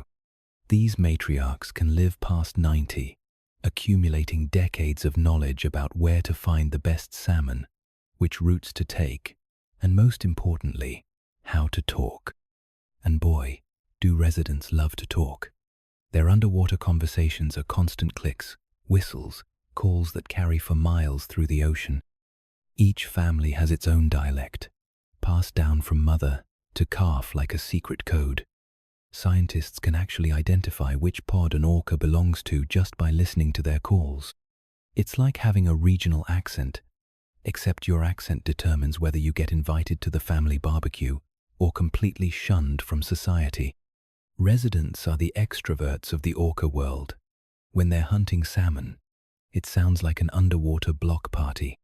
They coordinate their movements with constant chatter, share information about fish locations, and celebrate successful catches with what can only be described as victory calls. Imagine a group of friends at a restaurant, loudly discussing the menu, calling over to other tables, and generally making their presence known to everyone within earshot. That's resident orcas on a typical Tuesday. Now, enter the transients, the strong, silent types who've built their reputation on being the ocean's most efficient killing machines. These orcas hunt marine mammals, seals, sea lions, dolphins, and even other whales. They're the apex predators, and they've developed a hunting culture based on stealth, patience, and the kind of silence that would make a ninja jealous. Transient orcas operate like underwater special forces. When they're hunting, they go completely radio silent. No calls, no clicks, no social chatter whatsoever. They communicate through subtle body language and coordinated movements that require years of practice to perfect. It's the difference between a boisterous family dinner and a carefully orchestrated heist, both effective, but for completely different purposes. The reason for this silence becomes obvious when you consider their prey. Fish are deaf to the high-frequency calls that orcas use, so residents can chatter away without spooking their salmon dinner. But marine mammals? They have excellent hearing and a strong survival instinct. One misplaced call from a transient orca and their potential meal disappears into the depths, taking hours of careful stalking with it. This fundamental difference in hunting strategy has shaped everything about how these two orca cultures operate. Residents travel in large, noisy family groups because salmon schooling behavior makes group hunting effective. Transients travel in smaller, quieter units because too many hunters spoil the stealth approach. Residents have complex vocal traditions because communication enhances their fishing success. Transients have developed sophisticated silent communication because sound equals starvation. But here's where it gets really interesting. These two orca cultures actively avoid each other, despite living in the same waters and sometimes crossing paths. When residents encounter transients, both groups engage in what scientists politely call avoidance behavior. In reality, it looks more like two groups of teenagers from rival schools accidentally meeting at the malots of posturing, careful distance maintenance, and studied indifference. The residents seem particularly nervous around transients, and who can blame them? Transients are specialized killers who hunt marine mammals for a living. While attacks on other orcas are extremely rare, the residents apparently aren't taking any chances. They'll alter their travel routes, change their calling patterns, and generally behave like they're in the presence of ocean royalty they don't want to offend. Transients, for their part, seem largely indifferent to residents, the kind of cool dismissal that suggests they consider fish eaters beneath their notice. They'll continue their hunting patterns with minimal acknowledgement of the residents' presence, like apex predators who can't be bothered with the concerns of lesser beings. This avoidance ritual extends beyond simple encounters. The two groups have completely different seasonal patterns, different preferred habitats within the same regions, and different social structures. Residents form massive superpods during salmon runs, gathering in groups of 50 or more individuals for what amounts to an underwater family reunion. Transients never gather in such numbers, preferring their small, efficient hunting units. Even their physical appearances tell the story of their cultural divide. Residents tend to have more curved dorsal fins and lighter coloration patterns. Transients are often larger and more robust, with straighter dorsal fins and darker coloration, the physical manifestation of a lifestyle built around taking down large, dangerous prey. Scientists studying these populations have discovered that the cultural divide runs so deep that residents and transients are actually genetically distinct, despite being the same species. Thousands of years of cultural separation have led to biological separation, creating two populations that are as different as urban and rural communities, except with life or death consequences for getting the cultural cues wrong. This cultural divide represents one of the most sophisticated examples of niche partitioning in the natural world. Two apex predators, sharing the same habitat, by developing completely different lifestyles, communication systems, and social structures. It's like watching human civilization split into two distinct cultures, based entirely on career choice, except the stakes are survival, and the classroom is the entire Pacific Ocean. Breach, display. There's a moment just before an orca breaches, when the ocean holds its breath. The water goes still, the surface tension builds, and then explosion. 6 tons of pure muscle and blubber rockets skyward in a display of power that defies every law of physics you thought you understood. This isn't just showing off, though it certainly looks like it. This is communication, celebration, and possibly pure joy wrapped up in one magnificent package that can be seen from miles away. When an orca decides to breach, it's not a casual decision. These marine giants need to build up serious momentum to launch their entire body clear of the water's surface.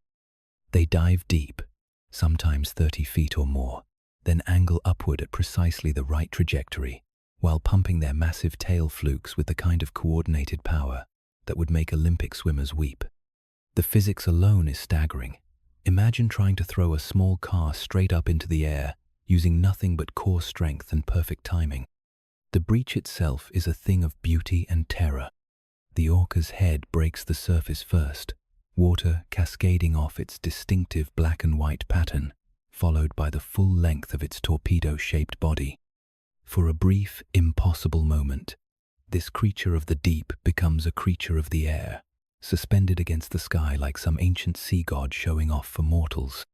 Then gravity remembers its job, and 20 feet of apex predator comes crashing back down with the kind of splash that can be heard underwater for miles. But breaching is just one item on the orca's repertoire of surface theatrics. There's also tail lobbing, where they stick their rear ends up in the air and bring their flukes down on the water's surface with the force of a thunderclap. Picture the world's largest beaver slapping its tail, If that beaver happened to be a highly intelligent marine predator with attitude, the sound carries incredible distances underwater, making it perfect for long-range communication or simply announcing their presence to anyone within a 10-mile radius. Then there's spy hopping, perhaps the most endearingly curious behavior in the Orca playbook. The whale positions itself vertically in the water and slowly rises until its head and eyes clear the surface, looking around like a submarine periscope operated by someone genuinely interested in the world above water. They can hold this position for surprisingly long periods, rotating slowly to take in a full 360-degree view of their surroundings. It's the oceanic equivalent of standing on your tiptoes to see over a crowd, except the crowd is the entire Pacific Ocean, and you're a several-ton marine mammal with excellent eyesight. Scientists have proposed various theories for why orcas engage in these energetically expensive surface behaviors, and like most questions about orca behavior, the answers are probably more complex than we initially assumed. The communication theory makes solid sense. Sound travels incredibly well through water, and a breach or tail lob creates an acoustic signature that can be detected by other orcas dozens of miles away. In the vast emptiness of the open ocean, being able to say, "Hey, we're over here," in a way that carries maximum distance could mean the difference between finding your family and spending days searching empty water. The parasite removal theory is equally practical. Orcas, like all marine mammals, deal with various hitchhiker's barnacles, whale lice, and other organisms that attach themselves to skin and cause irritation. The tremendous force of hitting the water after a breach could help knock these unwanted passengers loose, making breaching a form of extreme exfoliation. It's like going to the spa, if the spa involved hurling yourself 30 feet through the air and trusting physics to handle the rest. But then there's the joy theory, and this is where orca behavior gets really interesting from a human perspective. Breaching often occurs in social situations during play sessions, family reunions, or moments of apparent celebration. Young orcas seem to breach more frequently than adults, much like human children who can't sit still when they're excited. Adult orcas have been observed breaching repeatedly during successful hunts or when reuniting with pod members after separation. The infectious nature of breaching suggests there might be an emotional component that science struggles to quantify. One orca breaches, and suddenly half the pod is launching themselves skyward in what looks suspiciously like a celebration. It's the marine equivalent of that moment at a concert when one person starts clapping and suddenly the entire audience is on their feet. Except the audience is a family of apex predators, and the applause involves several tons of whale hitting the water at terminal velocity. Spy hopping serves additional functions beyond simple curiosity. Orcas have excellent vision, both above and below water, and spy hopping allows them to get a visual perspective on their environment that echolocation can't provide. They might be checking weather conditions, looking for bird activity that indicates fish schools, or simply satisfying the kind of intellectual curiosity that comes with being one of the ocean's most intelligent residents. Some researchers believe spy hopping helps orcas orient themselves using landmarks, essentially using their heads as organic GPS units. The timing of these surface behaviors often correlates with specific activities or social situations. Breaching frequently occurs when pods meet after separation, suggesting it serves as a greeting ritual or reunion celebration. Tail lobbing often accompanies hunting activities, possibly serving to stun prey or coordinate group hunting efforts. Spy hopping increases in frequency near coastlines or in areas with heavy boat traffic, suggesting orcas are actively monitoring their above-water environment for potential threats or opportunities. What makes orca surface behavior particularly fascinating is its apparent variability between different populations and cultures.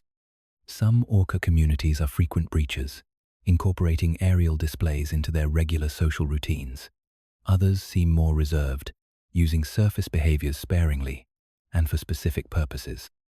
It's like studying different human cultures and discovering that some societies are naturally more expressive, while others prefer subtle communication. Except the expression involves launching several tons of marine predator into the oppressive air. The energy expenditure involved in breaching is considerable, which makes the behavior even more intriguing. An orca that breaches repeatedly is burning calories that could otherwise be used for hunting, traveling, or other survival activities. The fact that they choose to spend this energy on what often appears to be social or playful behavior suggests that surface displays serve important functions in orca society, functions important enough to justify the metabolic cost. Recent observations have documented orcas breaching in coordination, with multiple individuals launching themselves skyward in sequence, creating an underwater choreography that's both beautiful and mysterious. These synchronized displays suggest a level of communication and coordination that goes beyond simple individual expression, hinting at complex social dynamics that researchers are still working to understand. Breach, display. There's a moment just before an orca breaches, when the ocean holds its breath. The water goes still, the surface tension builds, and an explosion. 6 tons of pure muscle and blubber rockets skyward in a display of power that defies every law of physics you thought you understood. This isn't just showing off, though it certainly looks like it. This is communication, celebration, and possibly pure joy wrapped up in one magnificent package that can be seen from miles away. When an orca decides to breach, it's not a casual decision. These marine giants need to build up serious momentum to launch their entire body clear of the water's surface. They dive deep, sometimes 30 feet or more, then angle upward at precisely the right trajectory, while pumping their massive tail flukes with the kind of coordinated power that would make Olympic swimmers weep. The physics alone is staggering. Imagine trying to throw a small car straight up into the air, using nothing but core strength and perfect timing. The breach itself is a thing of beauty and terror. The orca's head breaks the surface first, water cascading off its distinctive black and white pattern, followed by the full length of its torpedo-shaped body. For a brief, impossible moment, this creature of the deep becomes a creature of the air, suspended against the sky like some ancient sea god showing off for mortals. Then gravity remembers its job, and 20 feet of apex predator comes crashing back down with the kind of splash that can be heard underwater for miles. But breaching is just one item on the orca's repertoire of surface theatrics. There's also tail lobbing, where they stick their rear ends up in the air and bring their flukes down on the water's surface with the force of a thunderclap. Picture the world's largest beaver slapping its tail, if that beaver happened to be a highly intelligent marine predator with attitude. The sound carries incredible distances underwater, making it perfect for long-range communication or simply announcing their presence to anyone within a 10-mile radius. Then there's spy hopping, perhaps the most endearingly curious behavior in the orca playbook. The whale positions itself vertically in the water and slowly rises until its head and eyes clear the surface, looking around like a submarine periscope operated by someone genuinely interested in the world above water. They can hold this position for surprisingly long periods, rotating slowly to take in a full 360-degree view of their surroundings. It's the oceanic equivalent of standing on your tiptoes to see over a crowd, except the crowd is the entire Pacific Ocean, and you're a several-ton marine mammal with excellent eyesight. Scientists have proposed various theories for why orcas engage in these energetically expensive surface behaviors, and like most questions about orca behavior, the answers are probably more complex than we initially assumed. The communication theory makes solid sensor sound travels incredibly well through water, and a breach or tail lob creates an acoustic signature that can be detected by other orcas dozens of miles away. In the vast emptiness of the open ocean, being able to say, "Hey, we're over here," in a way that carries maximum distance, could mean the difference between finding your family and spending days searching empty water. The parasite removal theory is equally practical.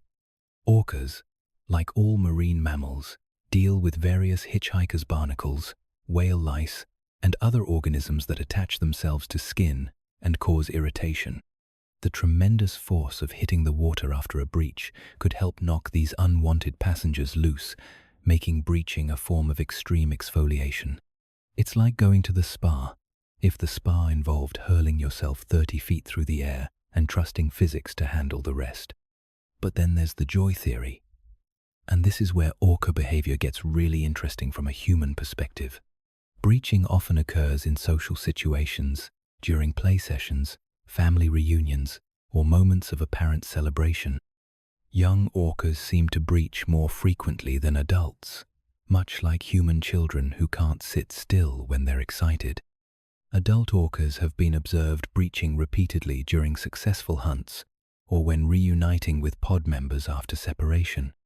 The infectious nature of breaching suggests there might be an emotional component that science struggles to quantify.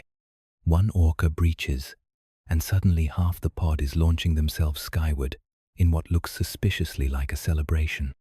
It's the marine equivalent of that moment at a concert when one person starts clapping and suddenly the entire audience is on their feet. Except the audience is a family of apex predators, and the applause involves several tons of whale hitting the water at terminal velocity. Spy hopping serves additional functions beyond simple curiosity. Orcas have excellent vision both above and below water, and spy hopping allows them to get a visual perspective on their environment that echolocation can't provide. They might be checking weather conditions, looking for bird activity that indicates fish schools, or simply satisfying the kind of intellectual curiosity that comes with being one of the ocean's most intelligent residents.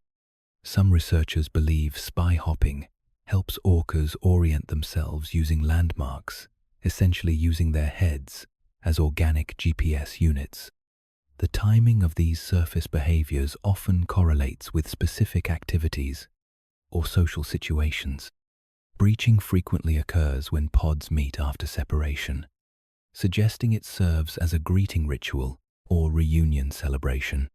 Tail lobbing often accompanies hunting activities, possibly serving to stun prey or coordinate group hunting efforts.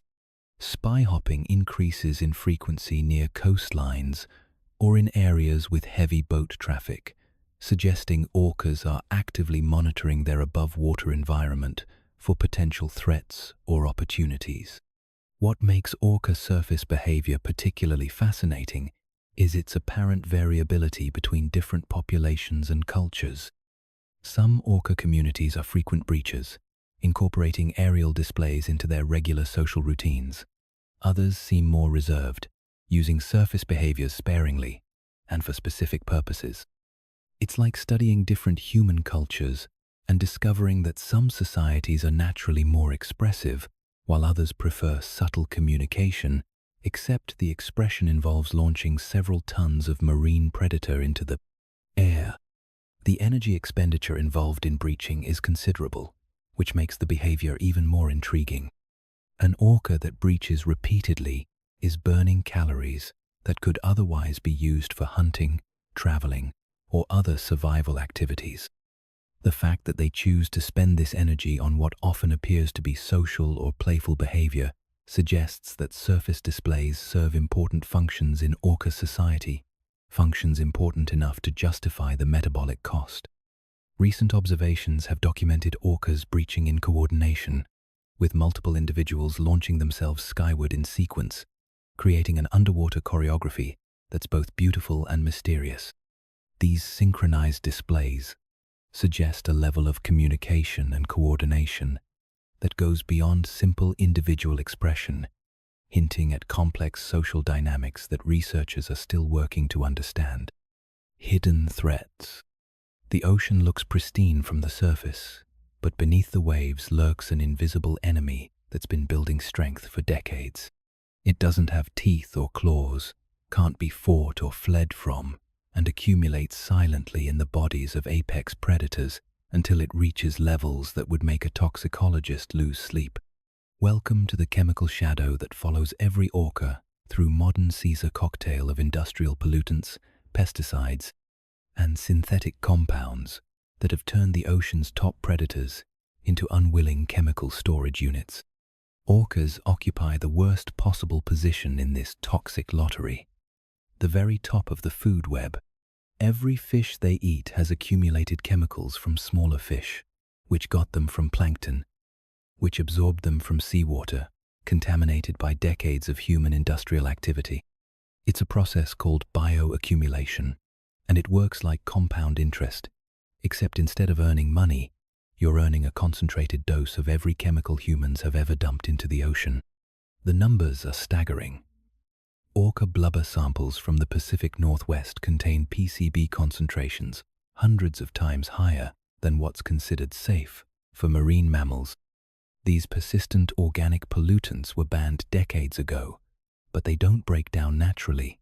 They just keep circulating through the ecosystem, moving from prey to predator to apex predator, becoming more concentrated at each level until orcas are swimming around with toxic loads that would qualify as hazardous waste if they were found on land. PCBs aren't the only villains in this chemical thriller. There are PBDEs from flame retardants, organochlorines from pesticides, heavy metals from industrial processes, and a growing list of emerging contaminants that includes everything from pharmaceuticals to microplastics. Each compound has its own way of interfering with biological processes, but they all share one characteristic. They love fat tissue, and orcas are basically swimming libraries of accumulated oceanic toxins. The physiological impacts of this chemical burden are becoming clearer as researchers develop new ways to study wild orca populations. The endocrine system, the network of hormones that controls everything from reproduction to immune function, seems particularly vulnerable. Female orcas with high pollutant loads show reduced fertility rates, longer intervals between calves, and higher rates of pregnancy failure. It's like their bodies are too busy dealing with chemical stress to focus on the basic biological imperative of reproduction. The immune system takes a hit too. Orcas with elevated contaminant levels show reduced resistance to diseases and infections that healthy populations would normally fight off without difficulty. Their white blood cell counts drop, their antibody responses weaken, and they become vulnerable to opportunistic pathogens that wouldn't normally pose a threat. It's the marine equivalent of having your immune system gradually worn down by constant exposure to low-level toxins. But perhaps the most insidious aspect of chemical contamination is how it affects the next generation. Mother orcas transfer a significant portion of their accumulated toxin load to their calves through milk, which is incredibly rich in fats where these chemicals preferentially accumulate. The firstborn calf gets the biggest dose, sometimes receiving 80% of the mother's lifetime chemical burden through nursing. It's a toxic inheritance that no parent would choose to give, but in the modern ocean, it's unavoidable. This chemical transfer means that young orcas start life already carrying a significant pollutant load, potentially affecting their development, immune function, and future reproductive success. Some researchers theorize that this early exposure might be contributing to the lower survival rates observed in certain orca populations as calves struggle with immune systems compromised before they even learn to hunt independently. The geographic patterns of contamination tell their own disturbing story. Orcas living near heavily industrialized areas show higher pollutant levels than those in more remote regions, but even populations in the Arctic thousands of miles from major industrial centers carry detectable levels of synthetic chemicals. The ocean currents that have carried life-giving nutrients around the globe for millions of years now also carry the chemical signature of human industrial activity to every corner of the marine ecosystem. Adding insult to chemical injury, orcas also face another modern threat that attacks their most sophisticated sense: underwater noise pollution, particularly from military sonar systems. These high-intensity sound pulses can travel hundreds of miles through the ocean, creating an acoustic environment unlike anything orcas evolved to handle. Imagine trying to have a conversation while someone occasionally fires a cannon next to your ear, and you'll start to understand the acoustic chaos that modern orcas navigate daily. Military sonar operates at frequencies and intensities that can cause immediate physical damage to marine mammal hearing systems. Mass strandings of whales and dolphins have been documented following naval exercises, with necropsies revealing hemorrhaging around the ears and brain tissue damage consistent with acoustic trauma. It's the marine equivalent of being caught too close to an explosion, the kind of damage that can cause immediate disorientation, panic, and life-threatening behavioral changes. But even sublethal exposure to intense sonar can have profound impacts on orca behavior and physiology. These sounds can mask the echolocation calls that orcas use for navigation and hunting, essentially blinding them in their underwater world. Pod members can become separated when their communication calls are drowned out by sonar interference. Hunting success rates drop when prey detection becomes difficult or impossible. The physiological stress response to intense underwater noise is measurable and severe. Orcas exposed to naval sonar show elevated stress hormones, changes in diving behavior, and alterations in their normal activity patterns that can persist for days after the sound source has moved on. It's like being subjected to intermittent torture, unpredictable, unavoidable, and traumatic enough to alter fundamental behaviors. Ship traffic adds another layer of acoustic pollution that's more constant but equally problematic.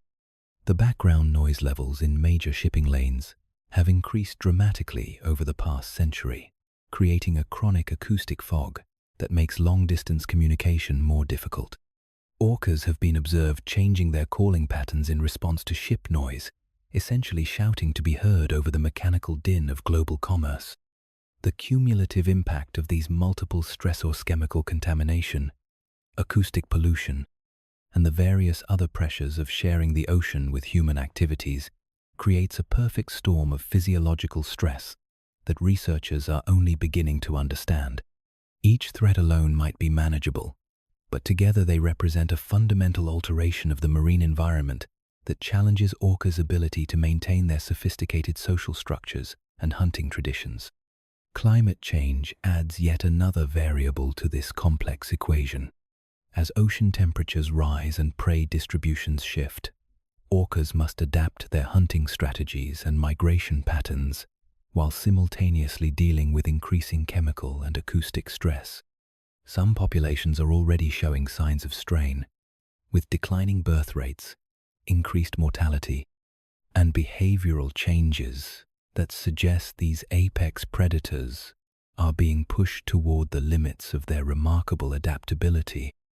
The future remains uncertain, but the trajectory is clear. Every year brings new chemicals into the marine environment, new sources of acoustic disturbance, and new pressures from human activities that treat the ocean as both a resource and a dumping ground. For orcas, masters of an environment that has remained relatively stable for millions of years, the rapid pace of modern environmental change represents perhaps the greatest challenge their species has ever faced. Problem solver. In the cold waters off Argentina's peninsula Valdez, marine biologists witnessed something that fundamentally changed how we think about whale intelligence. A young orca, barely old enough to hunt independently, was observed doing something no orca had ever been documented doing before. She invented a completely new hunting technique. Not learned it, not copied it from her mother, invented it from scratch, tested it, refined it, and then taught it to her family. Welcome to the workshop of Orca Innovation, where problem-solving meets cultural transmission in ways that make human technological development look remarkably familiar. The technique came to be known as seal flushing, and it's exactly as dramatic as it sounds. The young female orca discovered that she could position herself near the shoreline where elephant seals haul out to rest, then use powerful tail movements to create a surge of water that would wash over the beach and flush the seals back into the ocean. Once in the water, the seals became fair game confused, disoriented, and suddenly in the domain of an apex predator who had just rewritten the rules of coastal hunting. But here's where the story gets really interesting. The first attempts were clumsy, inefficient affairs. The young orca would position herself too far from shore, or create waves that were too small to be effective, or time her approach poorly, so that the seals had already moved to higher ground. She was essentially conducting trial and error experiments, adjusting variables and testing hypotheses like a marine biologist with fins and a remarkably sophisticated understanding of coastal hydrodynamics. Over the course of several months, researchers watched this orca refine her technique with the kind of methodical patience that would make an engineer proud. She learned the optimal distance from shore close enough to generate effective waves, far enough to avoid stranding herself in shallow water. She figured out the best tailbeat pattern to create the most powerful surge. She started timing her approaches to coincide with high seal activity periods, maximizing her chances of success. Most remarkably, she began to understand the behavioral patterns of her prey in ways that went far beyond simple predator-prey dynamics. She learned that seals resting closer to the water's edge were more vulnerable to flushing attempts. She discovered that creating multiple smaller waves was sometimes more effective than one large surge, as it prevented seals from simply riding out a single wave and returning to their comfortable positions. She was essentially developing a comprehensive understanding of seal psychology and coastal physics simultaneously. The innovation phase was impressive enough, but what happened next elevated this behavior from individual cleverness to cultural phenomenon. The young orca began teaching the technique to other members of her pod, starting with her immediate family. She would demonstrate the positioning, the tailbeat pattern, and the timing, then accompany younger relatives during their own attempts, providing what could only be described as coaching. The teaching process was remarkably sophisticated. The innovator would perform the technique slowly and deliberately when other orcas were watching, almost like a demonstration model in slow motion. She would position herself alongside learners during their attempts, using body language and positioning to guide their efforts. When a student orca successfully flushed a seal, the teacher would often join in the celebration, reinforcing the positive outcome with social approval. The knowledge transfer followed predictable patterns that mirrored human cultural transmission. Close family members learned first, then the technique spread to other pod members through observation and practice. Younger orcas picked up the behavior more quickly than adults, showing the kind of age-related learning flexibility that characterizes many intelligent species. Within 2 years, nearly half the pod had mastered some version of the seal flushing technique. But the really fascinating part was watching how different individuals adapted the basic technique to their own strengths and local conditions. Some orcas developed variations that worked better in different tidal conditions. Others modified the approach to target different areas of the beach or different seal species. The original innovation had become a platform for further innovation, spawning a whole family of related hunting techniques.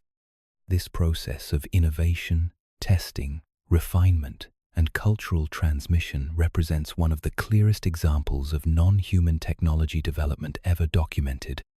The orcas weren't just learning a new behavior, they were developing a tool, even though the tool was their own understanding of physics and animal behavior, rather than a physical object. They were creating intellectual technology and passing it down through generations. The memory component of this process is equally impressive. Orcas who learned the technique as juveniles were observed using it successfully years later, even after moving to different territories with different coastal conditions. They retained not just the basic behavior, but the underlying principles that allowed them to adapt the technique to new environments. It's the difference between memorizing a recipe and understanding cooking. One is rote repetition. The other is transferable knowledge. The social dynamics surrounding the innovation were complex and revealing. The young female who developed the technique gained considerable status within her pod, becoming a focal point for learning activities and social attention. Other pod members would position themselves near her during hunting expeditions, clearly seeking opportunities to observe and learn. She had essentially become the pod's resident expert on coastal hunting technology. Research teams studying this population have documented the technique spreading beyond the original pod through intergroup encounters. When pods that had mastered seal flushing met other orca groups, the behavior would sometimes transfer through social interaction and observation. It was cultural diffusion in action ideas, spreading through populations via social networks, just like human innovations spreading from community to community. The implications of this case study extend far beyond a single hunting technique. It demonstrates that orcas possess the cognitive architecture necessary for cumulative culture, the ability to build upon previous innovations to create increasingly sophisticated behaviors. They can recognize problems, develop solutions, test and refine those solutions, and pass the knowledge to others who can further modify and improve it. This capacity for cultural evolution means that orca populations can potentially adapt to changing environmental conditions not just through genetic evolution, which takes thousands of years, but through behavioral innovation that can spread through populations within generations. It's a form of adaptation that's both faster and more flexible than biological evolution, allowing intelligent species to respond to environmental challenges in real time.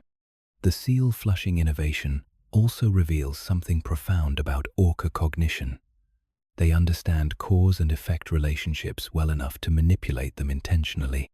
The young orca who developed this technique had to understand that her tail movements could create waves, that waves could move water onto shore, that water movement could displace seals, and that displaced seals would be vulnerable to predation. That's a chain of causality that requires sophisticated reasoning ability. Perhaps most importantly, this case study demonstrates that orcas are not just intelligent in the abstract sense. Their intelligence is practical, creative, and socially embedded. They use their cognitive abilities to solve real-world problems, share solutions with their communities, and build upon each other's innovations in ways that make their entire culture more sophisticated over time. They are, in the truest sense, problem solvers whose solutions become part of their cultural heritage. Night echo hunt. The ocean at midnight is a different world entirely, where moonlight filters down through the water column in silver shafts that fade to black before reaching the depths. Here, in the liquid darkness where most surface dwellers fear to venture, orcas become creatures of pure stealth and acoustic precision. This is their night shift, the hours when they transform from the chatty, social mammals of daylight into silent shadows pursuing prey that exists in a realm of perpetual twilight. Tonight's hunt begins 50 feet below the surface, where the water temperature drops several degrees, and the last traces of surface light give way to an eternal midnight. The orca pod moves through this darkness like submarines running silent, their usual vocal chatter replaced by an acoustic discipline that would impress military sonar operators. Every click, every whistle, every social call has been suppressed in favor of a hunting mode that relies on stealth above all else. Their target lives in this deep-water realm. Squid. Those alien invertebrates that have mastered the art of deep ocean survival through intelligence, camouflage, and rapid movement. Unlike the fish that resident orcas pursue during daylight hours, squid are sophisticated, prey capable of color-changing camouflage, rapid acceleration, and evasive maneuvers that would challenge any predator. Hunting them requires patience, precision, and the kind of three-dimensional thinking that comes naturally to animals who live their entire lives in a medium where up and down are mere suggestions. The lead orca, an experienced female with decades of night hunting knowledge, begins the systematic search pattern that will guide the pod's efforts. Her echolocation clicks are carefully modulated, powerful enough to penetrate the darkness and detect prey at considerable distances, but subtle enough to avoid spooking the sensitive cephalopods she's seeking.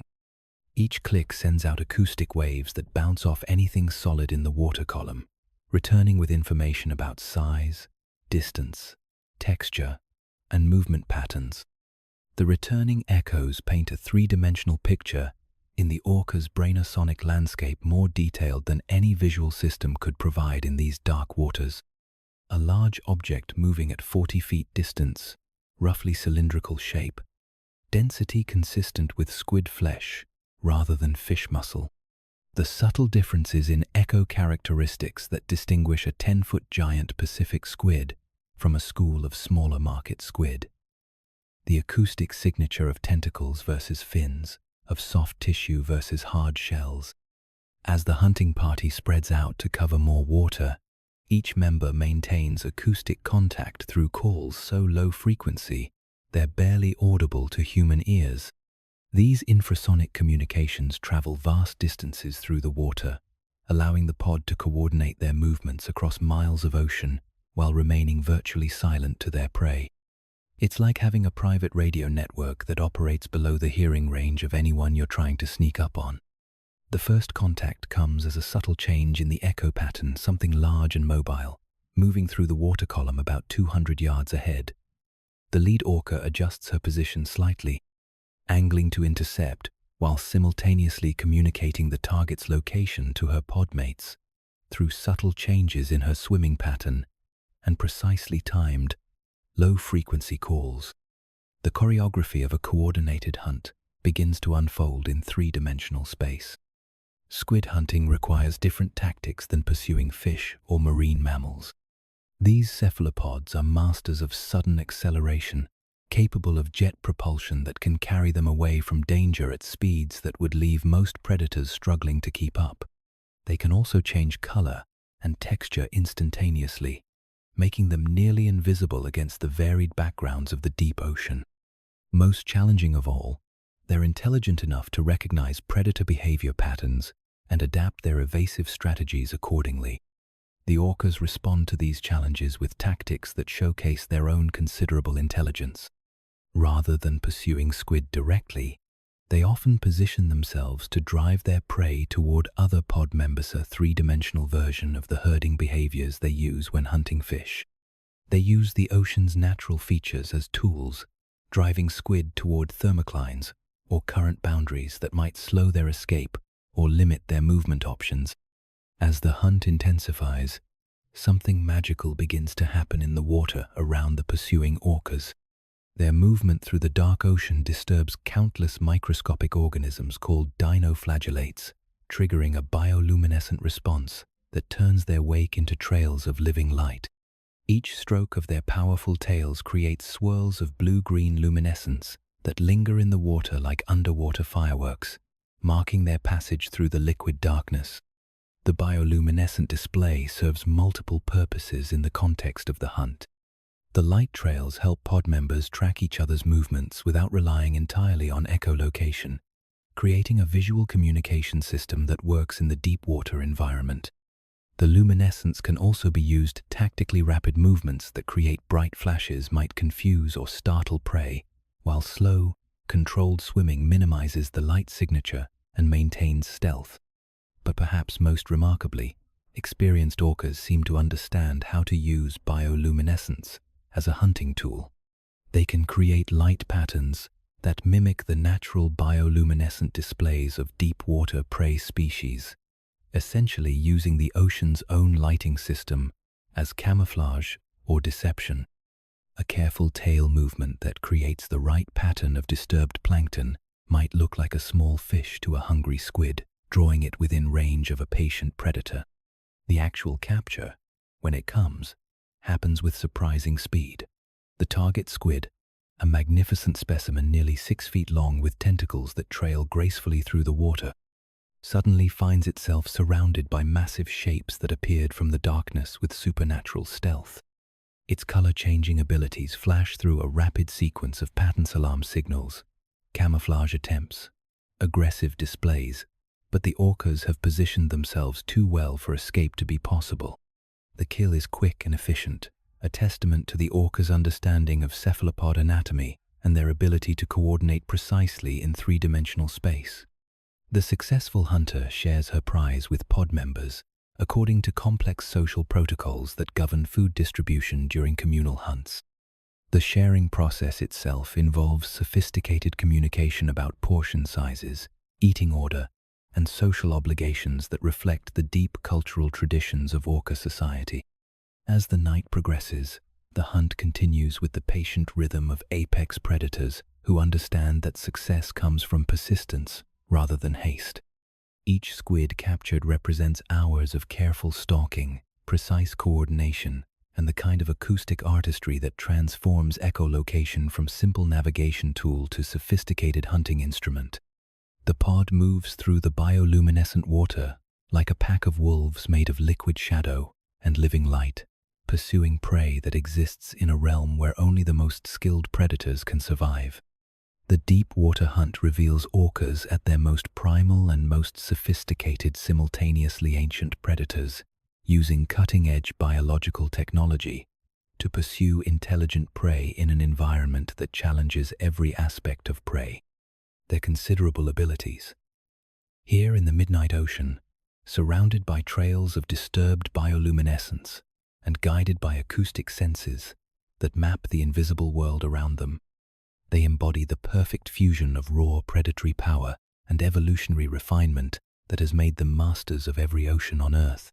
When dawn finally begins to lighten the eastern horizon, the hunting party will gradually ascend toward the surface, their night's work complete. They'll resume their daylight behaviors, the social calls, the surface activity, the interactions that make them seem almost playful compared to their midnight selves. But for now, in the last hours before sunrise, they remain creatures of the deep night, moving through bioluminescent trails in an ancient dance of predator and prey that has played out in these dark waters for millions of years.